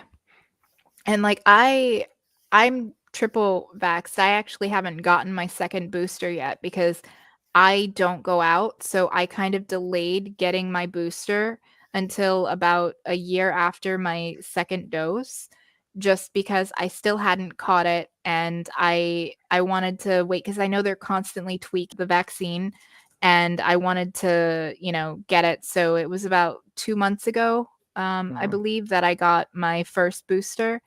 And so it'll be soon that I'll be going for my second booster because like I don't want to spread it out too far. Yeah, well, that's like I said, I was scheduled to get my third shot, right before Christmas. And then, well, after that, when I tested positive for it, they said I had to wait until a month after I had tested negative before they'd give it to me. So then I did wind up getting my third shot at the end of February. Yeah, like what Mark Short was saying, like I'm one of the few that hasn't caught COVID. Like, well, the people in my household anyway. And like my son hasn't caught it, but he's double vaxxed. Like, I was glad when they finally opened up the vaccine for his age group. And Yeah. man, he took it like a champ. Like, I actually posted a video of it because like I was so fucking proud of him Yeah. that he took it like nothing. But I mean, fortunately for the last few years, he's gotten a flu shot every year. So I basically explained to him it's basically a similar thing, just for a different, flu. And he understood that because I used to never get a flu shot. But then one year I had my physical with my primary care, and they were just like, "Do you want a flu shot?" And I'm like, "You know what? Fine. Fuck it. Why not? Can't hurt." So I got the flu shot. And then I was going to take my son in to get his flu shot, but he actually caught the flu and he was so sick and he spiked a really high fever. Like I had to take him to the doctor and everything. I didn't catch it at all. And so I took care of him and he was just so miserable for like almost 10 days. And it broke my fucking heart. And from that day forward, I've made sure to get both of us the flu shot every year because even if it's not perfect protection, because the flu shot is kind of their best guess, which was why I didn't get it. The Yeah. times that they get it right, where that particular strain is the dominant one, you'll have mild or no symptoms as opposed to, how miserable it can make you. So Yep. it's just a precaution that I do all the time now. Yeah, and Juni, I can understand that if it's somebody you don't know that has a cough, it's just a sensible precaution to try and stay away from them. But that is the one thing that's really been a problem for me through COVID is that I have a perpetual cough and it's just from my allergies. It's always there. On the bright side, I'm kind of liking it now because, we stop social distancing, but when people start crowding me, all I have to do is cough and everybody backs off. I liked the world during COVID of everybody staying in, only going out once a week, everybody staying 6 feet away from me. I would love society to function under those rules all the time. At the very least, the social distancing and the masking and hand washing slash hand sanitizer. Like I prefer that. Like I still wear a mask wherever I go. Like I don't wear it if I'm outside because the chances of catching COVID outside, like you have to be like right up next to a person. And I'm not getting that close to random strangers. No, thank you. Because like I know when we went to the peach orchard, we didn't wear masks, but again, it was completely outside and we were walking through a grove picking peaches. So it was just our family together. There were other people there, yes, but we kept in our group and stayed away from the other people and it was fine. But, when I go to a store, I wear a mask and I'm going to continue to do so going forward, in Oh, flu yeah. season as well, because honestly, it lowers the risk, of not only transmitting it, but of catching it. Granted, wearing a mask is mostly about protecting others from your Yeah. germs, Yep. but it is still better than not, it's still a little, you have a Yeah. slight bit of protection for yourself, but it Yep. is mostly about protecting others. And I am very much a collectivist. Like I want what's best for Yeah. the collective. Yeah, I will still wear a mask anytime I'm going into a public building. Because among the other things, that with everybody social distancing and masking, I actually got to go 2 winters without strep throat. And I cannot remember the last time that has happened. I just expect it to be my normal cycle that in November I will have strep throat every year. Yeah, I've noticed my allergies have not been as bad during the winter.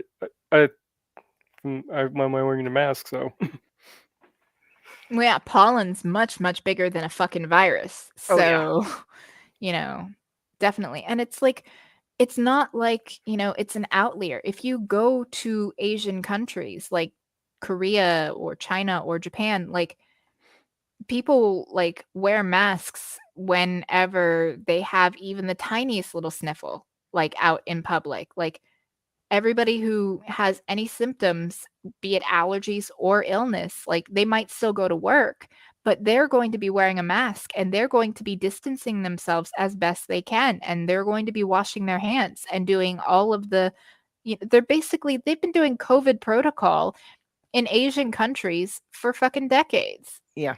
You can see it in animes even from the 80s. Yep. Well, and that's why even though they have a denser population in their cities, they actually did not have the percentage of people catching it that we had in the US. And, I don't understand people that refuse vaccinations. Like, here's the thing. My partner, he has a cousin whose wife actually died from COVID. She was only in her early 40s, and she left behind 2 small children, like, that were, like, 6 and 8 or 8 and 12. Like, they were young. And, basically, she died before we had a vaccine. And she spent months wasting away in a hospital before she passed. And his cousin refused to get vaccinated and didn't vaccinate his kids, even though his wife died from COVID. And now he's got COVID. Yep. And I don't understand, like, people that, have only seen the milder side of COVID, like, I don't agree with them, but I can understand them saying, "Oh, it's a bad flu. It's fine. I don't get a flu shot. Why would I get a COVID shot?" That's the wrong thing to do, to think. But I can understand if they haven't seen the carnage of what happens when a person is, like, drowning, in their own lungs, suffocating and having to be put on a ventilator. But for a man who lost his wife to COVID, to not get vaccinated and to not protect his children with a vaccination, I don't understand. Well, I'm so glad again that we managed to get to Minnesota just before it started. Because I know a lot of people in that town in Michigan, including a lot of my relatives, who are very much on the anti-mask side. That, I'm surprised that my mother and my brother got through it. I don't see how it just didn't become something that crippled everyone in that town. Yeah. Besides the people who wear the mask but they pull it down off their nose, kind of annoy me more than the people who don't wear masks at all. Yeah. If you're gonna wear it right. Jesus Christ. Yeah. Yeah. And I mean, Purple can attest to this. Like, I sewed hundreds of masks and gave them away, like, in the height of the pandemic. And I felt like I was doing my part. And then when the anti-vaxxers and the anti-maskers got louder and louder, I got really fucking disheartened. Like, it really fucking depressed me more than the lockdown did. Mm-hmm.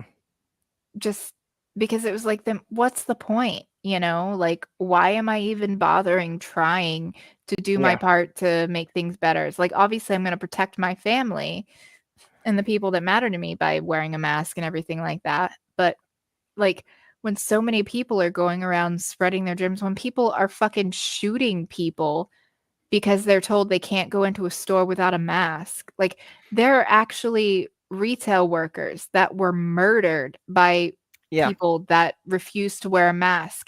And when they were told, "I'm sorry, you cannot enter this establishment without a mask," they went and got a gun and fucking ended their lives. Yep.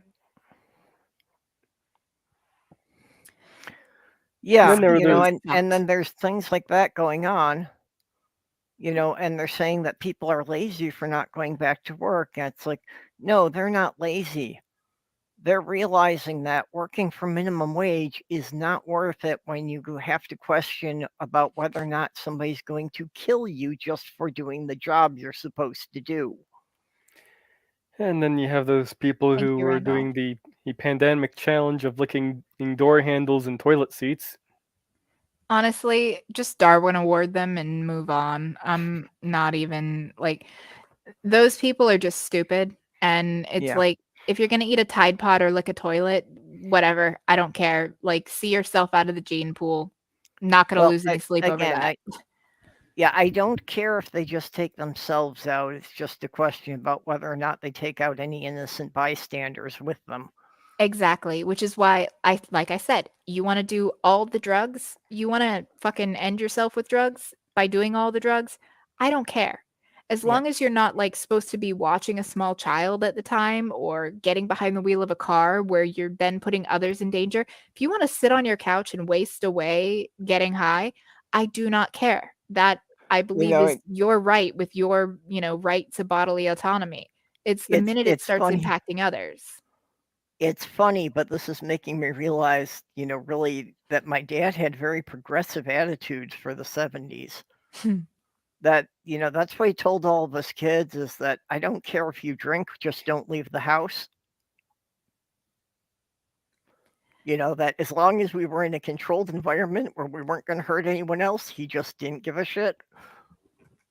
My parents basically and they felt vindicated by it because when I was in high school, one of the girls that I went to school with, like all the way back to elementary school, when we were in high school, she actually died while she was drunk and went to drive home because her parents said get home now.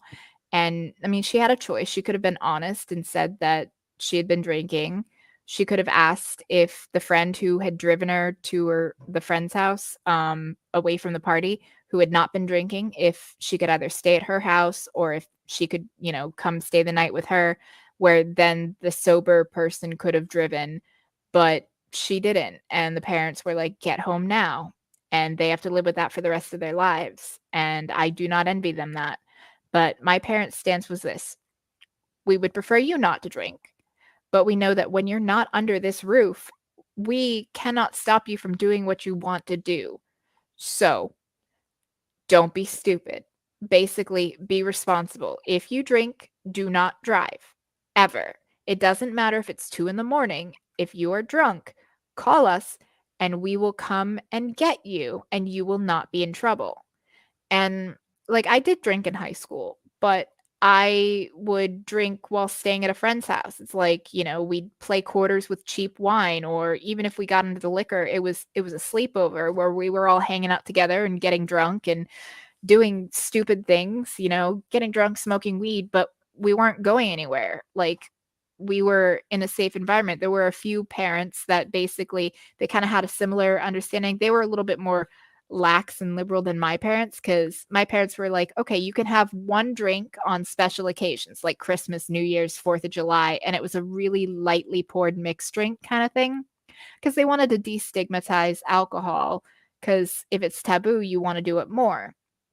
And so that was their take on it. Whereas, a couple of my friends' parents were just like, you want booze? Sure, I'll buy you booze. Have at. Just don't go anywhere. They were like, as long as it's under this roof and you're not driving, it's fine. Like it was supervised, essentially. Like the parents weren't up our asses. So like we were free to do whatever we wanted, but we weren't allowed to leave. It was everybody's keys were given, to then basically put in the fishbowl kind of thing and set off to the side so that nobody was leaving. It was like if you even had one drink, you were not allowed to leave.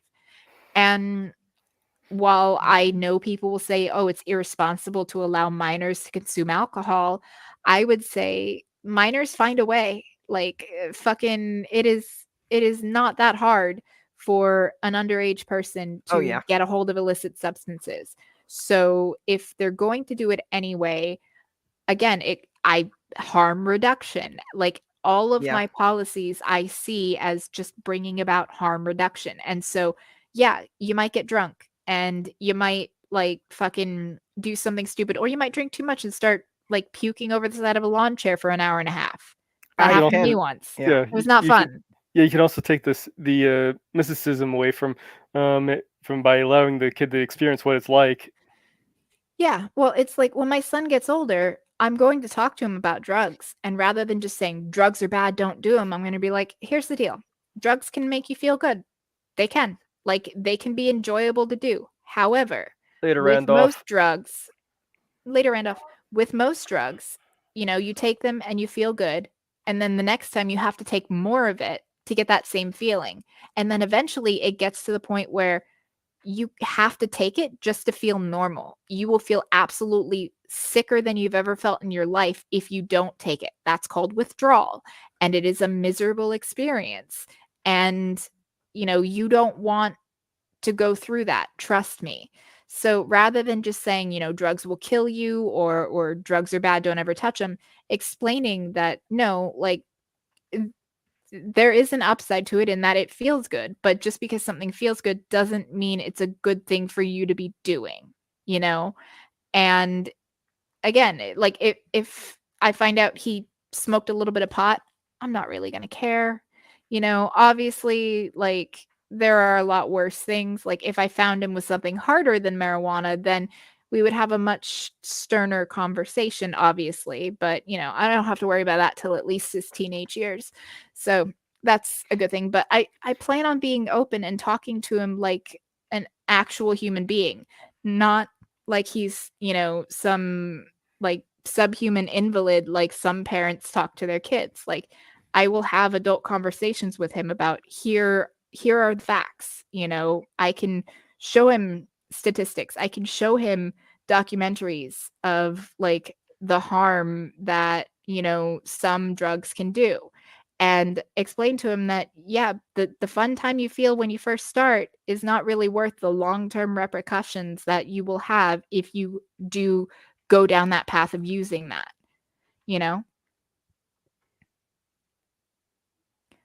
But I don't know. Like it, and then there are things I'd be like, just don't ever touch this one. It's like, because there are some drugs that will fuck you up even just using them once or twice. Yeah. Yeah. Yeah, and So- there are some drugs that, can be addictive after one use. You don't want to risk those. But it's like, hey, if you want to experience, I'll tell them, that look, if you want to experience, a buzz, or if you want to experience like the euphoria of being high, just smoke some weed. Like honestly, you can't overdose on weed, and physical dependence is not really a thing. Like you can get psychologically dependent, just like you can get psychologically dependent on anything, like fucking social media, porn, like anything can have a dependence that, gives you a dopamine rush. But as far as like the physiological, addiction, it doesn't really happen with pot. And again, you can't overdose on it. So I'm like, if you want to try a drug, that's the only one that I would condone. Like I'm not going to obviously go out and offer it to him. But again, saying, look, if you want to experience being high, use weed. Like eat an edible, like have a pot brownie or something. Like of all of the things to try to get a high, that is the safest thing you could do. Because absolute worst case scenario is you're paranoid and you feel like shit for a little while and then you never want to do it again. But you're not going to actually die as long as you've got a spotter, someone there to make sure that, you don't accidentally harm yourself while you're having like a bad reaction, Yeah, the only person I'm aware of who actually died from taking marijuana was because they had an allergy to it. Yeah, Yeah, which that's exceedingly rare. Yeah, that was extremely rare case too. Well, And to there was go on another what guy. Jyuni says here, the other thing is be very careful, how well the people you're getting any drug from, to make sure you're only getting what you're expecting and that it's not, anything else mixed in with it. Yeah, like fortunately, the one time I took a pill from somebody, it wasn't a stranger and it was what they said it was, but I had my, I'm a teenager and I'm invincible and stupid and I'm going to try this thing moment where I took the only thing I've ever done other than smoke pot occasionally or have edibles was ecstasy once. And I'll be honest, it was fun. Like it felt amazing. Like everything felt good and it was like a the feeling of like a warm fuzzy blanket, like but in drug form. It's one of those things like it I could see I see why people might do that recreationally. Like would I do it regularly? No, Yeah. Well, because it is kind of a weird, fuzzy feeling. But, every once in a while, if it were legal, yeah, sure. I mean, as long as you stay hydrated and make sure that what you're getting is, accurate, like as far as like dosaging and what's in it and everything. Because, like, Okay. and don't take too much of it. Just reading here, looks like there was one case of an overdose from marijuana of a guy injecting it, and he took 30 times the typical dose.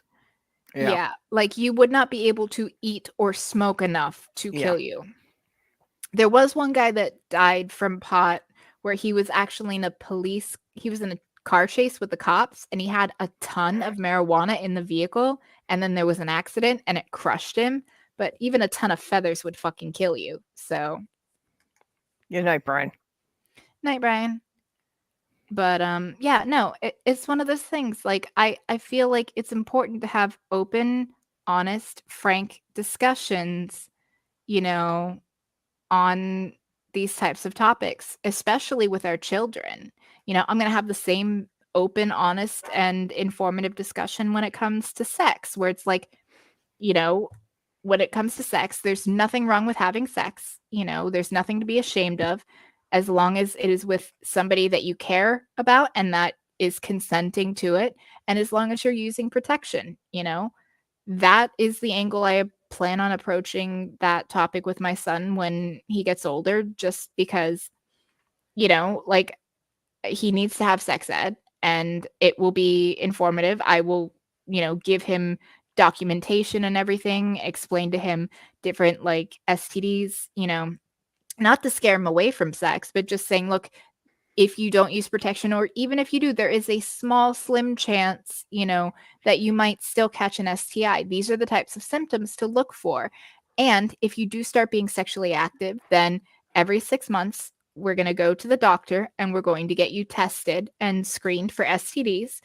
And it's basically a precaution because you want to know what your status is and you don't want to be sleeping or having sex with anyone if you don't know what their STD status is. So, that's going to be like the main thing that I do with him. Whereas I don't have a daughter, so I don't have to worry about birth control, but I will make sure he has access to condoms and I will make sure he understands what STD symptoms are and make sure that every 6 months he gets tested for STDs, not to shame him, but like men can have some STDs and not have any symptoms. So it's better to go and get tested so that and then you can be treated. And I think that if you are having sex, like it's one thing if you're in a closed relationship, where, nobody is going outside of that relationship, where you don't necessarily have to get tested as often. You still should get tested, from time to time.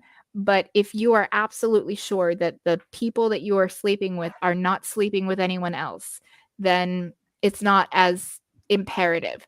But especially in like high school and college, you don't have that kind of like long-term, like closed relationship type of thing where it's much more important, to be tested regularly.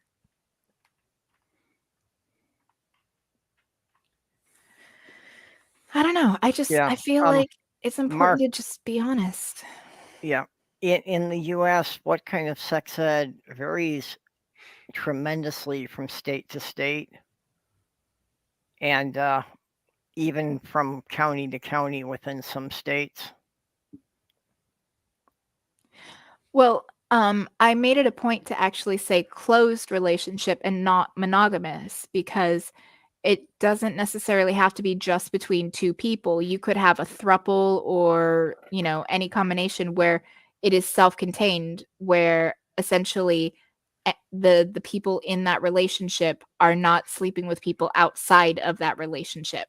But yes, if you are in an open relationship or a different flavor of polyamory that isn't, 3 or more people in a closed relationship, because again, monogamous would be just the two people, whereas a closed relationship, at least in my terminology, it's basically monogamy, but for poly couples, where it's a closed circuit, closed loop, where you might have people having sex with each other, but not outside of that like unit, kind of like your shelter in place from COVID. It's like you wanted to stay with the people in your household because like those are the ones you're exposed to. Same basic principle with a closed relationship. It's just, you know, everybody that is in that relationship that is having sex with other people in that relationship and not outside it.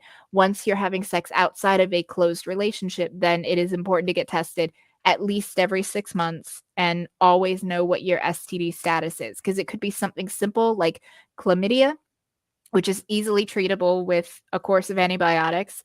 It could be something more serious like syphilis, which, if untreated, will turn your brain into Swiss cheese. Or it could be HIV, which, you know, syphilis can be cured with antibiotics if it's caught early enough. But something like HIV, there is no cure. There are treatments now, but they are prohibitively expensive. And like some people don't have insurance and they end up dying because they can't afford the retrovirals. So it's just better to not put yourself at that risk in the first place.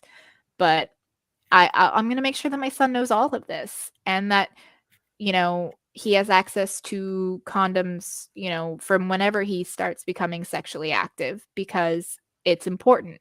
And I would rather him be safe than, you know, not. And while I don't need him to give me the lurid details of his sex life, I plan to explain to him, look, when you become sexually active, all I ask is that you let me know so we can go and get you tested and start the process of testing. And I will be explaining it to him before I even think he's going to be sexually active, because again, it's better to start early and go from there. Like, I'm not having the conversation now because he's 8 and emotionally he's younger than that. But once he gets to those teenage years, I'm going to need to have that conversation, you know? Yeah, and Mark, this is true that any system, the chance of a leak is going to increase as the number of people increase. So Very true. But again, like, the one thing about polygamous or polyamorous relationships is they're built on trust and communication. Like, it is Well, the and good ones are. communication, well, yes, the good ones are.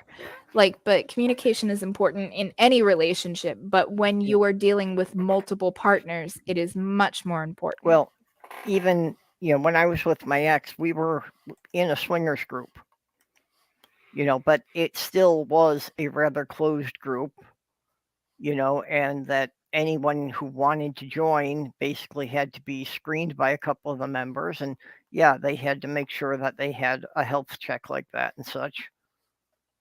You know, so yeah, we were talking about, you know, a group of 12 to 15 people, but it was still a group that everybody was being very careful about.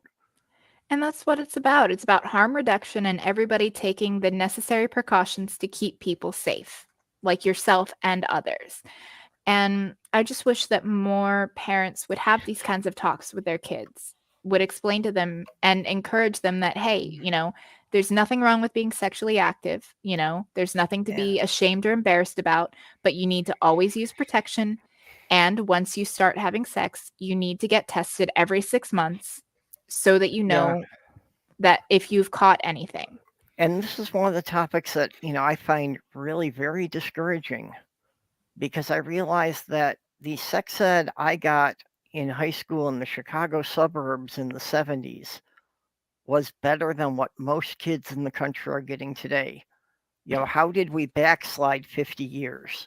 The deliberate dumbing down of America, Republicans, you know, defunding education, and conservative Christians forcing abstinence only sex ed in schools. Yeah, and the abstinence only thing is a total failure by any measure. The counties that have abstinence only sex ed have the highest rates of teen pregnancy and the highest rates of STDs. And the highest rates of abortion, too. Because you have unwanted Well, that kind pregnancies. of goes along with the highest teen pregnancies. Yes, but just saying, like, the people, like, anyone that is pro fetus or pro birth, you know, like the forced birthers, they don't Let's get real, actually it's care. anti-woman. Yeah, it is very anti-woman, but I prefer forced birthers because it it feels a lot more visceral because it makes women sound like brood bears, and it gets people's attention, and it's a very accurate description because they're not pro-life. Like once the child is born, they don't care. They don't want social safety net programs or welfare or food stamps or anything to help support that child, single payer healthcare to help cover the hospital bills that will be incurred by the mother having the child. And they don't care. They don't actually care about reducing the number of abortions, because if they did, then they would have comprehensive sex ed and easy free access to contraception. Yep. That would prevent, and I mean, abortions have already been ticking Yeah. down for decades. Well, that's the And biggest one. If they really wanted to reduce the number of unwanted pregnancies, they would make it easier for teenagers to get birth control. yeah. But here's the thing, and it's a little bit like of a conspiracy theory, but I kind of believe it. Like US birth rates are down, especially among people that look like me. And as, you know, the baby boomers are starting to age out of the workforce, Social Security and Medicare, like that was tapped out by fucking Bush. Like it was fine. It had plenty of money until Bush fucking dipped into it. And so right now, the people working right now are the ones that are actually paying for the people that are on Medicare and Social Security. So if we do not have enough workforce, then the people that are aging out of the system, why do you think they're trying to go and get rid of anti-child labor laws in some states? And, you know, they want to not only replace the people because they think that brown and black people are out birthing white people, and that's a problem because they're racist, but also, you know, the whole capitalism thing where all of us are literally just raw materials to be ground down into oil and grease to basically grease the wheels of their capitalistic machine.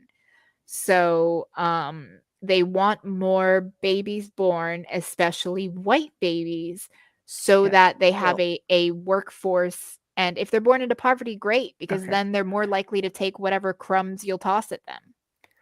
You're saying it sounds like a conspiracy, but they have said it out loud. You know, I forget who it was, but it was a sitting member of Congress said that there would be a problem with the supply of white babies. Yeah, but like you have like a fringe person saying something, like you could still say that potentially it's conspiratorial, like, but I believe that. I believe that they want more white babies born for the workforce. I cannot call a sitting member of Congress a fringe person. Marjorie Taylor Greene? Yeah, but still. Lauren Boebert? But they wouldn't be in Congress if they didn't have thousands of people willing to vote for them, thousands of people who agreed with what they said to get them there. Well, but to be fair, I think a lot of the people voting for them are voting for them for a couple of reasons.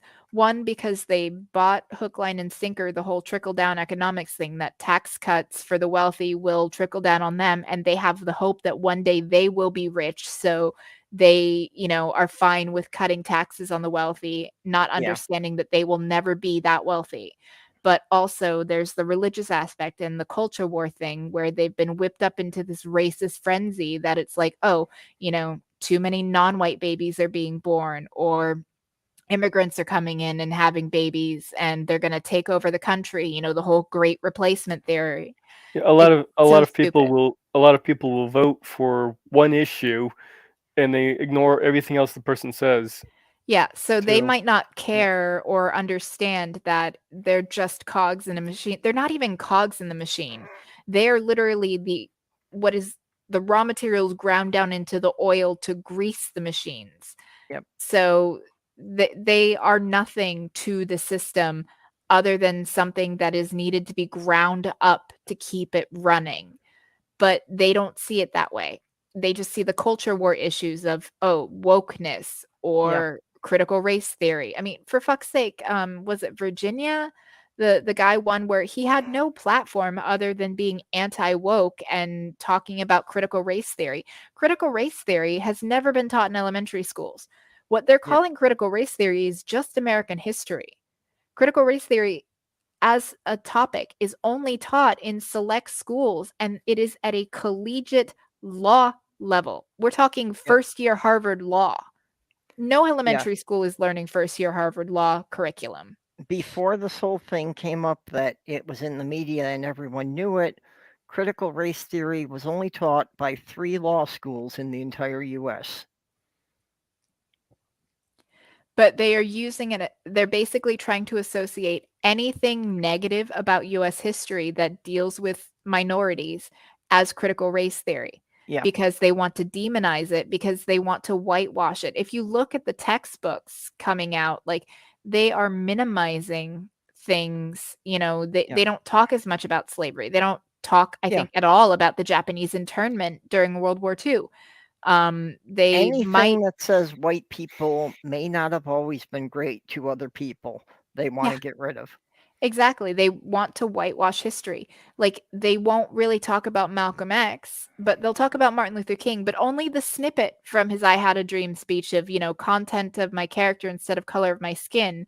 But it's so misquoted, because if you read a little bit further down, like, it's not saying what everybody thinks it is. He's like, I want it to be that way, but it's the fucking white liberals that are keeping us from being able to get to that, because you know, they're just going along to get along. They're not actually standing with us. Like, they might not be racist themselves, but they're allowing these racist institutions to continue.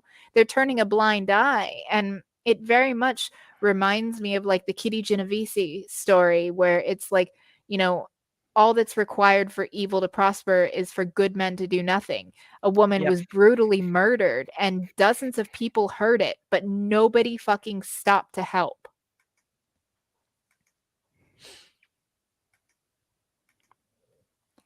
Like, it's just such a fucking shit show.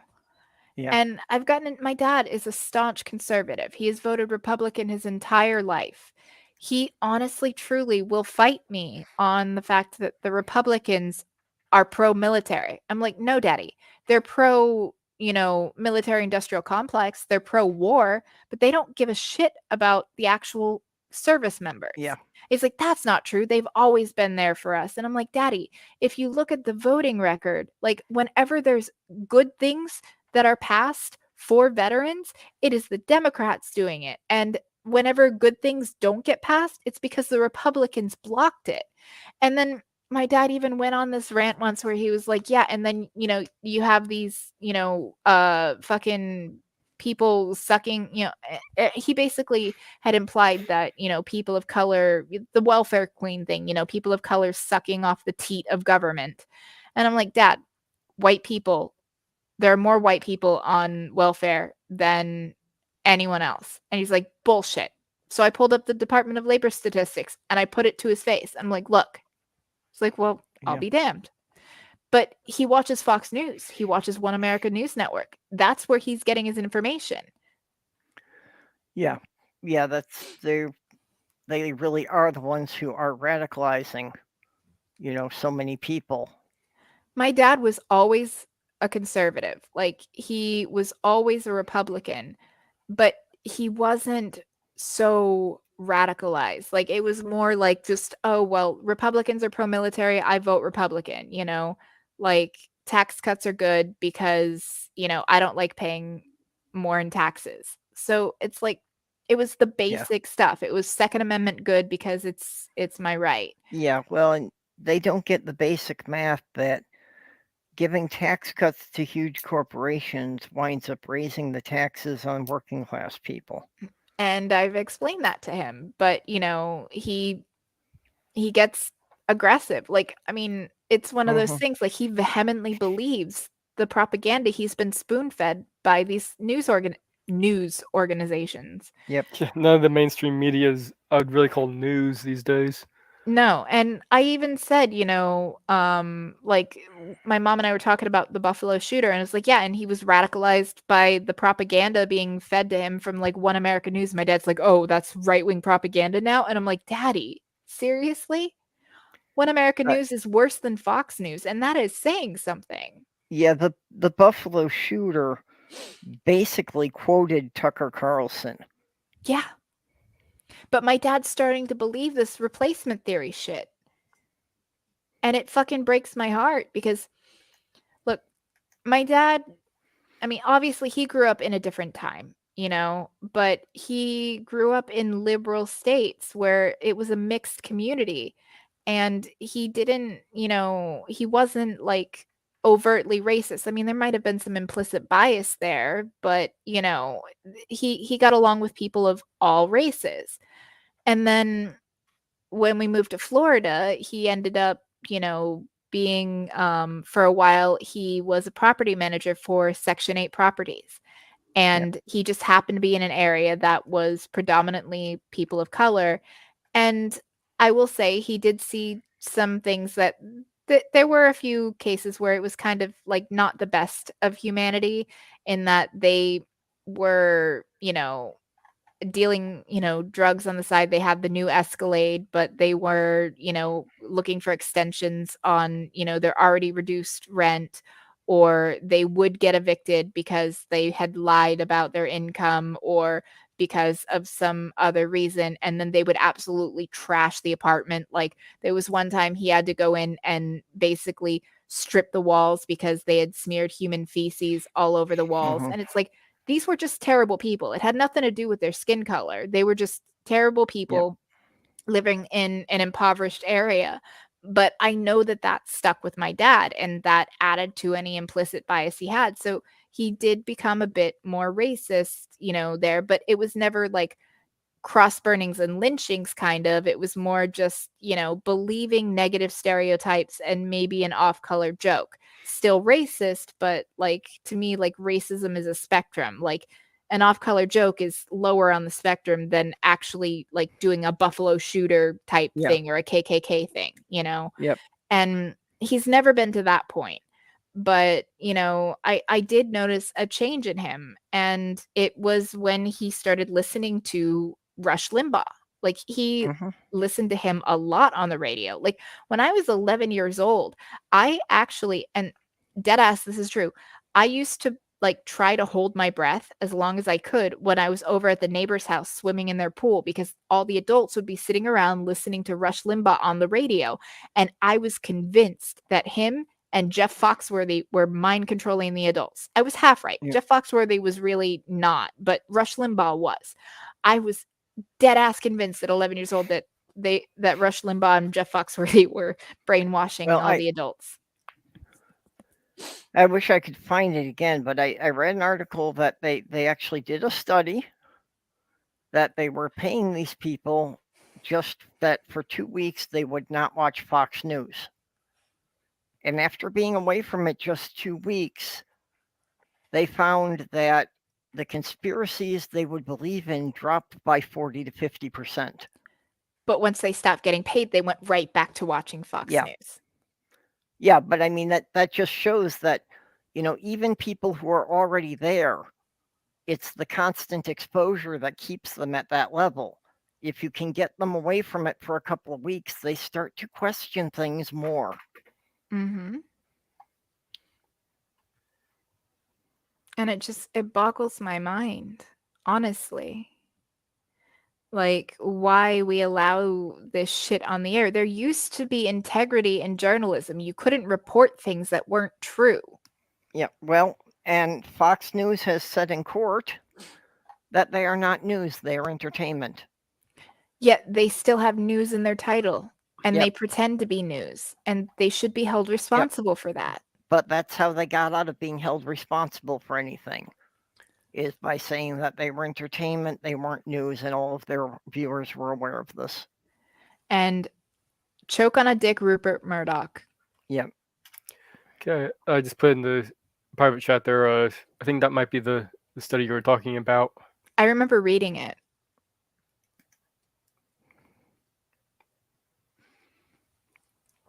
Yeah, I read it a month or so ago, so I didn't remember quite where it was. Yeah, no, it makes me really sad because I can see my dad getting angrier, and being more radicalized by it, but he refuses to believe that what they're telling him isn't true. You know, it's like brand loyalty cranked up to an 11.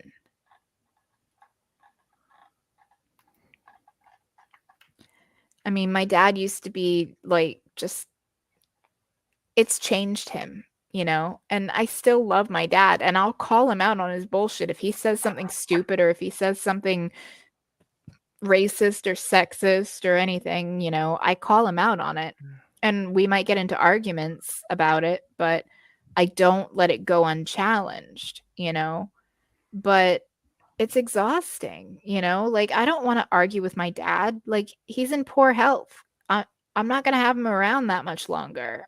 And like, I feel like I have a responsibility to tell him the truth and like be honest and correct him when he does something. But I also, like, I don't want to have arguments about politics with my dad in the final years of his life, you know? It's Yeah.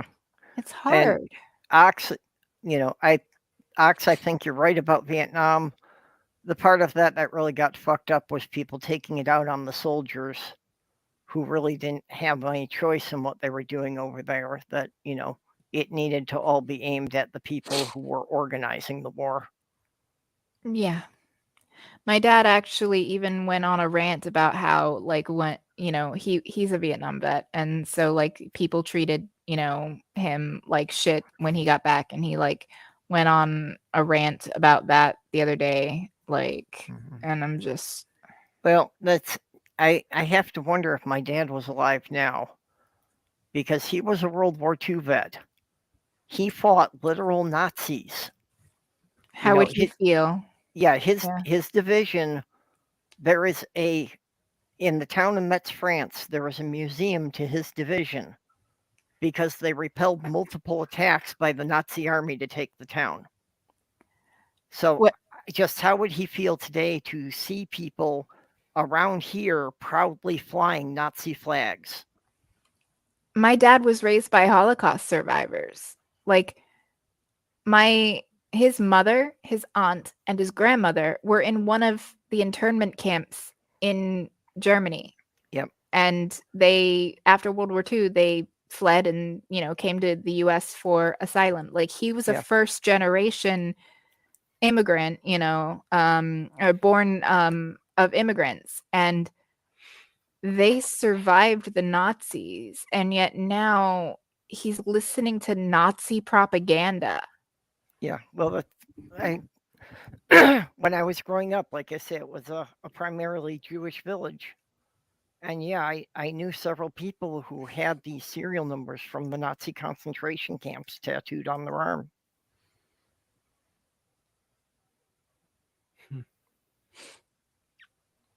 It's just so exhausting because I feel I have a responsibility to correct him because, you know, like him spouting off things that just are patently not true and being further out. I'm trying to, you know, be a dampening, like have a dampening effect on the radicalization. But like, I don't want to fight with my dad. You know, he was the first person I came out to as bisexual. Like, he supported me when I did that. He supported me when I was fucking 12 years old and told him I didn't want to be Catholic and that I wanted to look into another religion. He bought me my first books on Wicca. Like, he was raised Catholic, but he's more of a deist. You know, he believes he has a close personal relationship with God, but he doesn't believe that the Christians have it right, you know. So he was very accepting, you know. Have you ever And pointed out how these these people he's listening to will affect you? I mean, honestly, I don't think that would actually help at this point. I mean, It would hit a lot closer to home for him if he realizes, you know, if you get through to him that, hey, this is how this is going to impact me, your daughter. Yeah. Not might affect him more than, you know, any stats you could give him. possibly, but then, you know, he might just be like, yeah, fucking whiny lib, you know. So who knows? Yeah, and unfortunately, that's usually the case, is that a lot of these people until they can see it affects someone in their family, they just don't care. I have implored him to look to other news sources, not just Fox and One American News. Well, unfortunately, I think that there hasn't been a balanced newscast since Jim Lear died. I mean, I thought about maybe trying to get him to watch episodes of Last Week Tonight with John Oliver with me. Because it's funny, it's informative, like it's fact checked. That could be a and good approach. you know, I mean, it's a single topic that is discussed. I can maybe start him out with, something like the healthcare system, which he's been fucked by. So, but honestly, just trying to find time to, watch it with him. We don't live in the same town. I don't get to spend that much time with him, Mhm. and he watches sports and Fox News, and that's about it. It's something like John Oliver. I know with older people, which I can't really say because of my age, but like your parents, that do you ever do anything like Skype calls or Zoom meetings with him? That could you watch something No, he together doesn't on have the a computer. Yeah. He doesn't actually have a computer. Okay. I definitely limits where you can watch. Yeah. Like I would basically have to, either sit there and watch it on the phone with him, or I don't know if he's got an Apple TV in his bedroom. I know he's got a smart TV, so I mean, I could see if they have like an HBO Max app, and because I have HBO Max You can get YouTube through on my that. cell provider. Yeah, I watch John Oliver on YouTube. Well, you can watch it on YouTube, but like it's only the main segments that end up on YouTube. The actual show is longer. It's Right, yeah. Oh, that's still something. Yeah, no. And so I would have to basically set up YouTube on the television and like get him to sit down and watch it instead of sports and Fox and OAN. Chances are to get him to watch anything other than what he's already watching, you'd have to sit down and watch it with him anyway. Yeah. Well, actually, in a more general sense, if you can set up YouTube and show him the variety of stuff on there, maybe he could just like find stuff that relates to his hobbies and that he might watch and watch less of the news. There's an idea. That might be something. Those are some ideas that I might try to implement, but he's very stubborn. To give you an idea, once when he was heating up the oil for buffalo wings, because he was going to fry some wings and French fries, he dropped a fork into the oil, and he told me to go in and grab some tongs to get the fork. I did not move fast enough. My crippled ass did not move fast enough. So he shoved his hand into the oil and grabbed the fork. He's stubborn. Very stubborn. Yeah.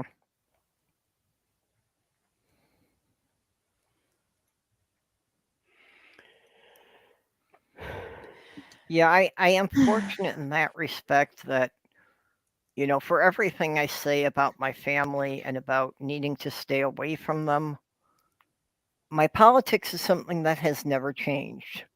That my parents were always staunchly Democratic, mostly because my father knew that he could not have afforded to support a large family without the labor union. Mm-hmm. Yeah, my family is so diverse; it's kind of hard to be prejudiced or any of that. I mean, Yeah. I think the only minority we may actually be missing is somebody who's actually trans. Yeah. Well, like I say, it doesn't have to go very far, because a bunch of my uncles and cousins are the anti-maskers. Oof. So I don't know where that split occurred in the family. It may have actually just been my father, moving away from it because he realized that this was a group that was helping him. Yeah.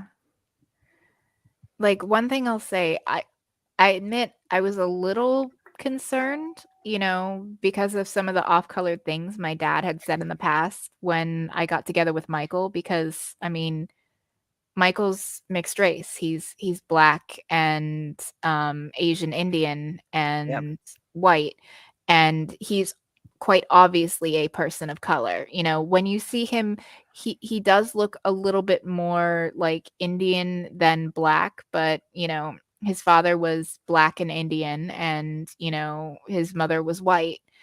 And so, I was a little worried, but my dad welcomed him. I mean, it probably helped that he helped save my life by getting me away from, my abusive fuckwit ex. Um, but he's part of the family. He loves him to death. And aside from and my mom is a lot less, I was less worried about my mom's feelings. Like, she was brought up, like, if she had ever come home with a black boyfriend, her father would have lost his shit, you know? Like, he mellowed out in his older years because he never had a problem with Michael, when, he met him, he was happy and cordial, and he actually got less racist as he got older. But again, this is, I mean, my mother was born in '59, and, she was the middle child, and, like, my grandfather was born, like, I'm pretty sure he served in World War II. So, I mean, we're talking, like, going way, way back, Yep.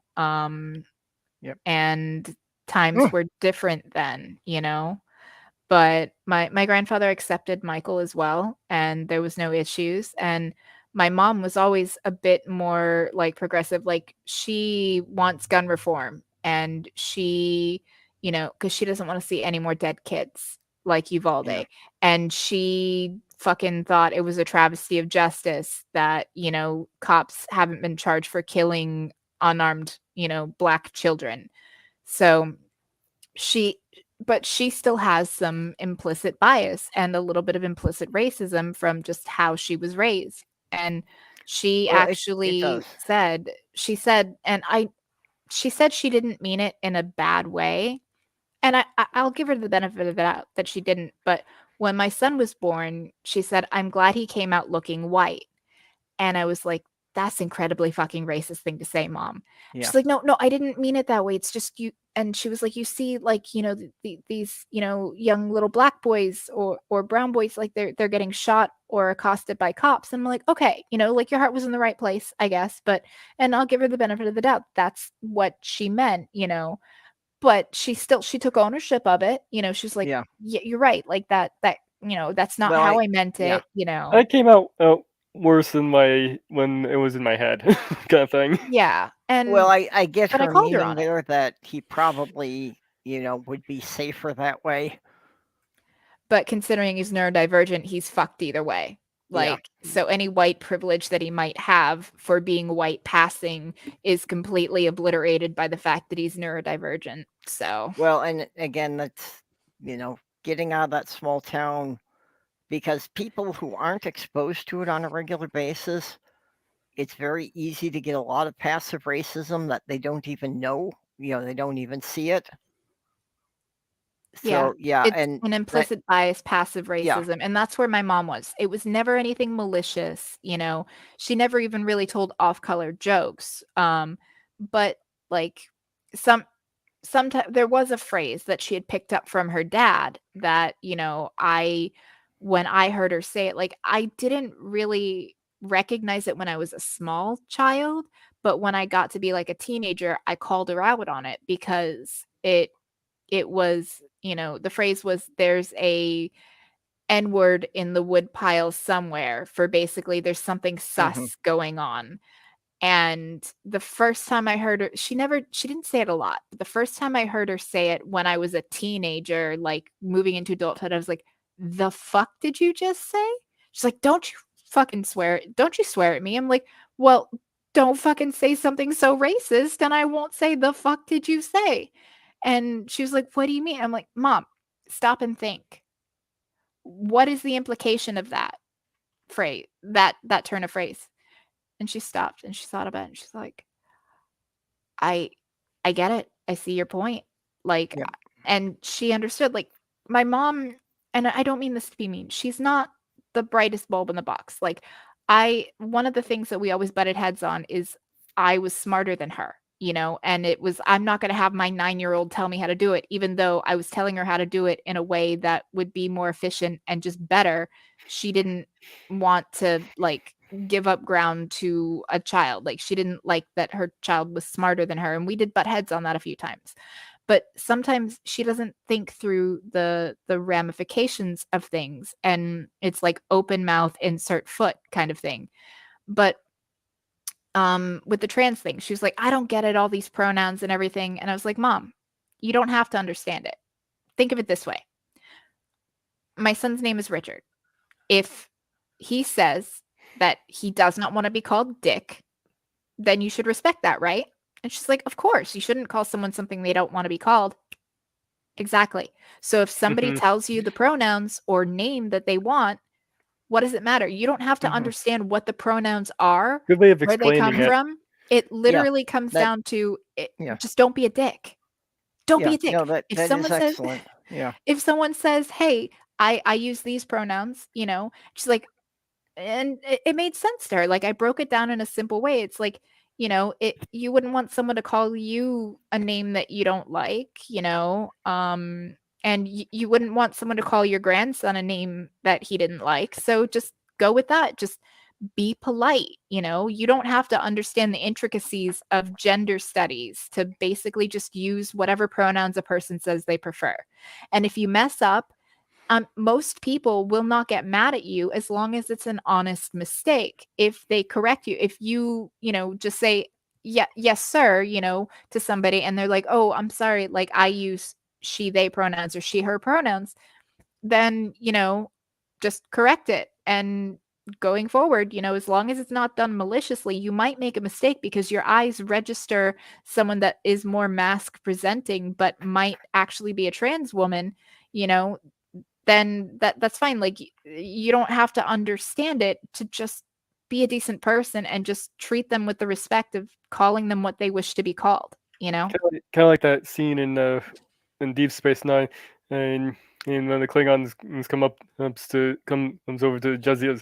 It's Curzon, my old friend. I go by Jazia now. Jazia, my old friend. Yeah, exactly. Like, it's really simple as that. And I will say that there have been missteps and my mom has stumbled, but she is, you know, much more open to thinking and, you know, thinking critically about things. And I mean, I actually had to call her out on how she treated my son at first because she wasn't thinking, you know. She was acting kind of entitled, where she had asked him for a kiss and he said no. And she went to go and, you know, kiss him on the cheek anyway, and he like threw himself back and almost got hurt. And I sent her a message where I said, look, you need to respect his boundaries because honestly, like, nobody should be forced to give affection and be touched if they don't want, especially if that person is autistic. And you know better because your best friend's grandson is autistic and you did not force contact in your interactions with him. You asked for a hug. He said no. You respected that. So you asked for a fist bump. He said yes. You got your fist bump. And you treated your friend's grandson with more love, kindness, and respect than you did your own flesh and blood grandchild. That needs to change. And I didn't say it to her because I knew I was too angry to be able to articulate it without it turning into a massive fight. So I wrote it out in a text message on my drive, you know, on the drive home. I wasn't driving, Michael was. And I said, look, if you're not going to respect him and his boundaries, I will not let you see him. It's not me trying to be mean to you. It is about you need to respect him. And, you know, at first she got mad, like, you know, how dare you, you know, talk to me like that, blah, blah, blah. But then when she calmed down, she realized that she was in the wrong. And like she had that emotional outburst. It's my grandchild. I should be able to hug him and kiss him if I want to. I'm like, no, mom, even if he wasn't autistic, you shouldn't be allowed to hug him and kiss him if he doesn't want it. But the fact that he is adds a whole other level to it. And you need to respect that. You need to respect him as his own individual. And you may want a hug and a kiss, but if he doesn't want to give it to you, you're not fucking getting it. Full stop. And after that interaction, she's been fucking wonderful. Like, if she asks him for a hug or a kiss and he says no, she's like, okay, that's cool. You know, she doesn't push his boundaries. She has learned and she has grown. And I want to call her out for that and point that out that, you know, I respect her for that. In fact, there are times where it's like he'll say no and then I'll be like, all right, I got you, mom. So it'll be like, hey, do you want Nana to buckle you up in the car? And, you know, he'll be like, yeah. And then I was like, you can ask him again when you go to buckle him in. And 99.9% of the time, he'll say yes. And then he'll give her a hug and a kiss as he's being buckled in. But it's his choice at that point. And there's been a little bit of a break in there where he's been asked again for consent. And he'll grant it. If he still says no, then that's it. But I will make an opportunity for her to ask his consent again. And then again, it's still up to him. And if he consents, great. If not, then that's fine. I will hopefully get one next time, you know, and my mom has really shown growth in that. And I respect that a lot. Yeah, anyone who's unwilling to use someone's preferred pronoun is an asshole. Like, it's possible to slip up. I know I felt terrible about it, but when Purple first came out, there were a few times I slipped up and I misgendered her because I was so used to masculine pronouns when referring to her, but it was never done in malice. And she even said, like, I totally get it. I understand. Like, people need time to like get used to it because it's a change. When you're used to one thing and it changes to another, that there's a growth period, you know? Well, you know, it's going to take a while for everyone to get on the same page when there's, you know, a change to something that you do so automatically you don't think about it. Exactly. And it's not like, you know, a name, because like Purple, we've always called you Perp, like regardless, because it's an agendered name, you know. Well, and that was part of one of the considerations when I was choosing a screen name, that I wanted something that was not, you know, gender or any ethnic specific thing. I think that's really clever, and it shows just how like much thought you put into. It took me more than 3 months to pick out a name. Both my YouTube name and the name I'll be changing my name to, each of them took over 3 months. Yeah, I remember when we were tossing out ideas in the group DM about like possible things, because we wanted to go with something like fucking like dinosaur themed. Yeah, well, something, you know, Sarah, because of Triceratops. Yeah, I liked Sarah a lot, but like doing it either CERA or SERA, you know? But that was kind of my throwback to well, my biggest what was that dinosaur movie? The Land Before Time. Yeah. My biggest problem with Sarah was that in my writing, I have a character named Sarah already, who is basically like, you know, when I'm writing that, I feel like she's my niece. I have a character named So Sarah just taking as well. that name would have felt wrong. That's fair. But Mark, thank you for that. No, I mean, here's the thing. Like, I think all parenting should be done in that way, that a child should never be forced into affection, regardless of whether they are neurodivergent or not. Because we don't, you know, if an adult goes and touches you without consent, it's assault. And while you don't think of it when your aunt comes and pinches your cheeks, or your grandmother comes over and puts you in a big hug, you don't think of it as an assault because, you know, you are family and they're just trying to show love.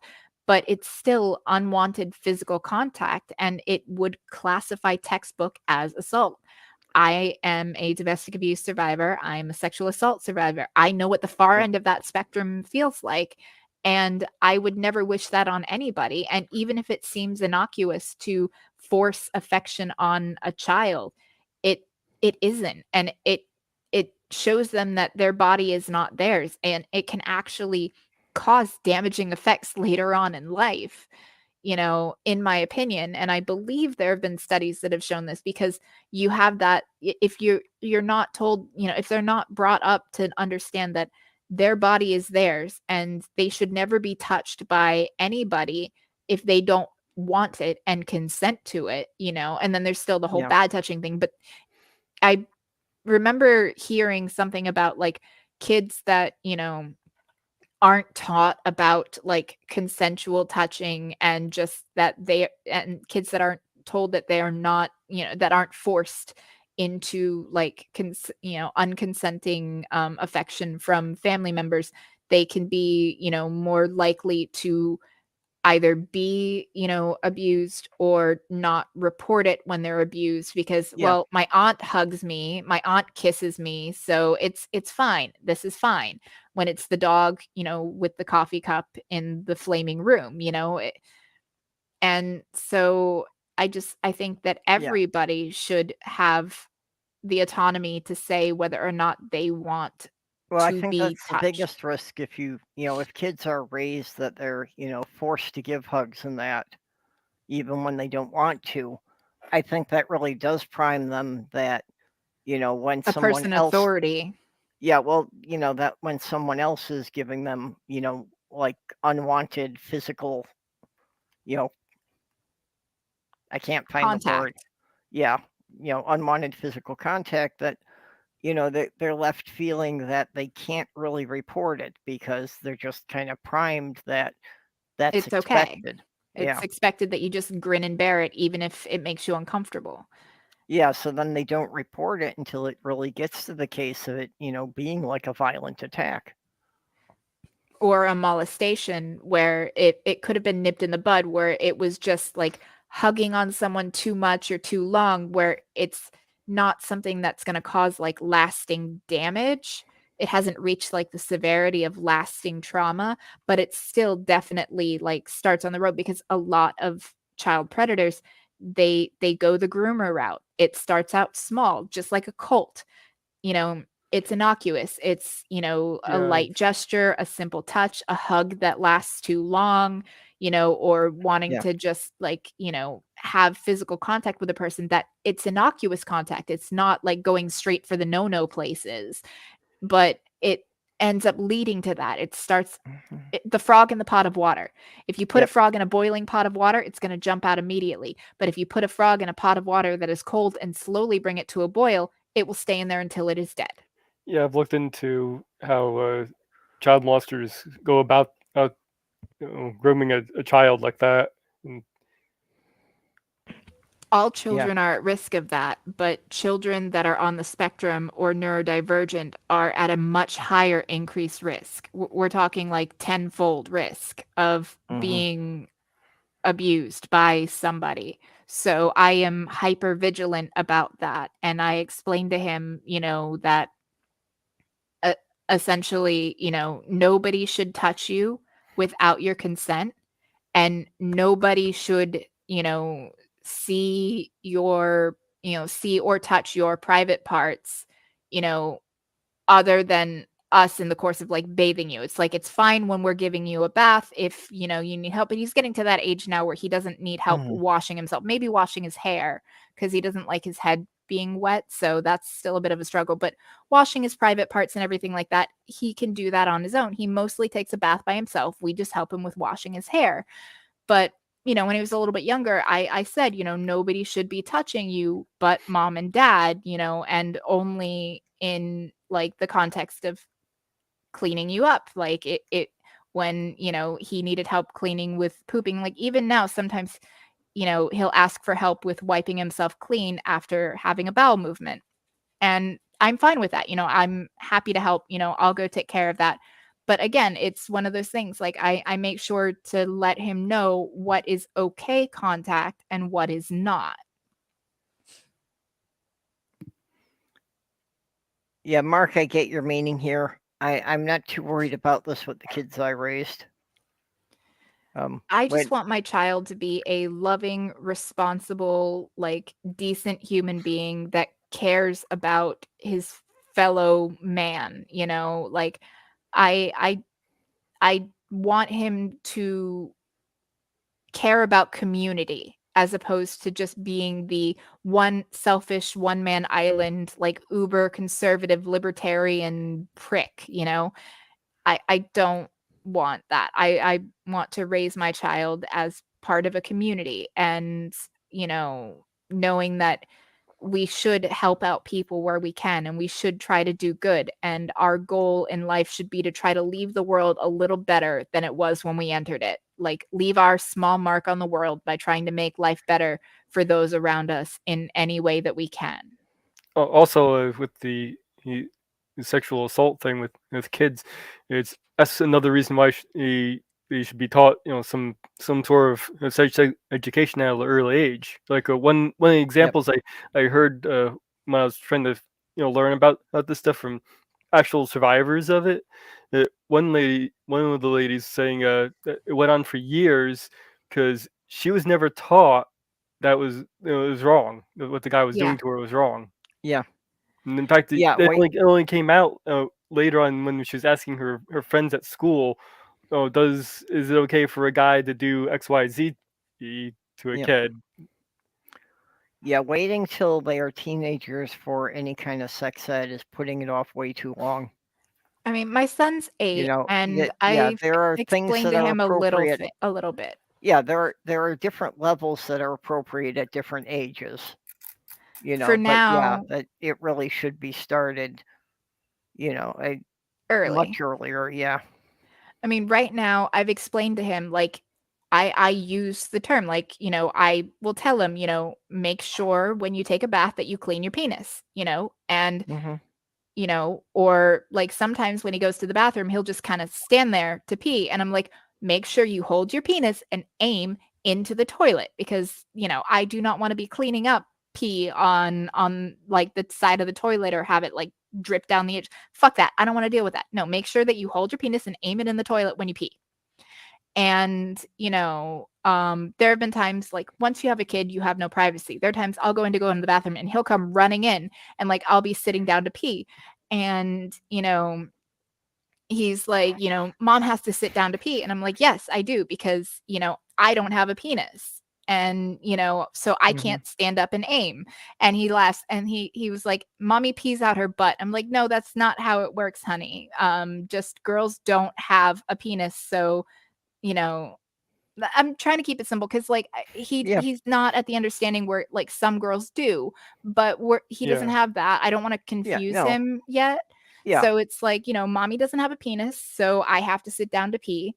And I don't pee out of my butt. I poop out of my butt just like you do. I have a pee hole, but I don't have a hose attached to it, basically. You know, Yep. and that was kind of how I explained it to him, where it's Mhm. simple, easy for him to understand that, you know, we have different parts. When he gets a little bit older, I will explain that, you know, not all girls, you know, have vaginas and not all boys have penises, but he's not like he's not quite where he can understand nuance yet. So just keeping it simple to just the fact like Yeah. we're all cis, Give it to you the know. basics. So keeping it to the basics for now.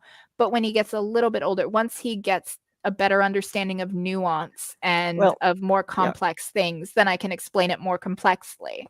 that's with anything. You know, you have to lay down the base of knowledge, you Yeah. know, before you can start getting into the specifics and where things And branch. it's got to be tailored to the understanding of the kid. Like with Yeah. my child, like with his autism, he's a little bit delayed. So, Mhm. I mean, I'm basically having like preschool level conversations with him of basically, you know, boys have a penis, girls have a vagina. Nobody should touch you, you know, without you saying it's okay, and no adult should see your private parts, you know, other than your mom and dad, kind of thing. Like as bare bones simple as possible, like your preschool kindergarten level stuff. But again, as he gets older, it'll be a lot Okay. more. Yeah, I don't mean to cut you off here, but we have been going more than 4 hours and I'm starting to fade here, so. Oh, it's 3 a.m. and I have a doctor's appointment that I have to leave at like 8 a.m. for. So, and I Yay. still need to shower. Yay for lack of sleep. Yeah. No, absolutely. And that is where I'm planning on, going from it, that really it doesn't matter what parts you have. Like, as far as whether you're a boy or a girl, that's something that only you will know. And, regardless of the parts that you have, some people have to sit down to pee and others get to stand up, and that's really the main difference as far as like keeping it simple for him. Okay, well, we need to wrap up here. You have any final thoughts? Vote in the primaries. They're going on now. Check where your state's primaries are. If it's a closed primary, you're probably fucked unless you're a registered Democrat. So make sure in a closed primary state that you register as a Democrat so you can vote in the Democratic primaries because they're the least insane of the people. And you might actually get a good candidate, in the primaries like Bernie. And vote in November. Like, absolutely. Like, if you Yeah. can't vote in the primaries, because it's closed, then at least vote in November. Try to avoid or minimize the insanity that's coming because it's not just going to be women's rights that are going to be stripped away based on the Supreme Court opinion. It's everybody's rights. But marginalized people and women will be the first targets. Well, yeah, as we discussed earlier, a lot of it just has to do with the individual's right to privacy, which basically, what can you do that is none of the government's business? Republicans say they want small government, but that's not true. They just want to cut fucking government spending on anything but the military. And they want the government involved in your everyday life because they want Yep. to legislate their morality on you. Yep. Okay, Mage, you have final thoughts? I got a rock. I don't really have anything. I have rocks. Yay, rock. Shiny, smooth. Okay, well, yeah, I don't really have anything more except to thank my Patreon subscribers. Mark Caesar has been very active here tonight. Jyuni was here. I don't know if she's still with us, or I think she went to bed because she had something in the morning also. Skits Crasher, Ox and Robert X, of course. I appreciate not just your sending me money, but helping to, moderate things and play Bop the Bots when the spam bots are showing up. And the Lavender Lady, Greg Hartwick, and Dog. So I appreciate all the help that, everyone gives me to keep things going here. And with that, I will be back next week, Wednesday at noon and Thursday at 10 p.m. Central. So rest well, everyone.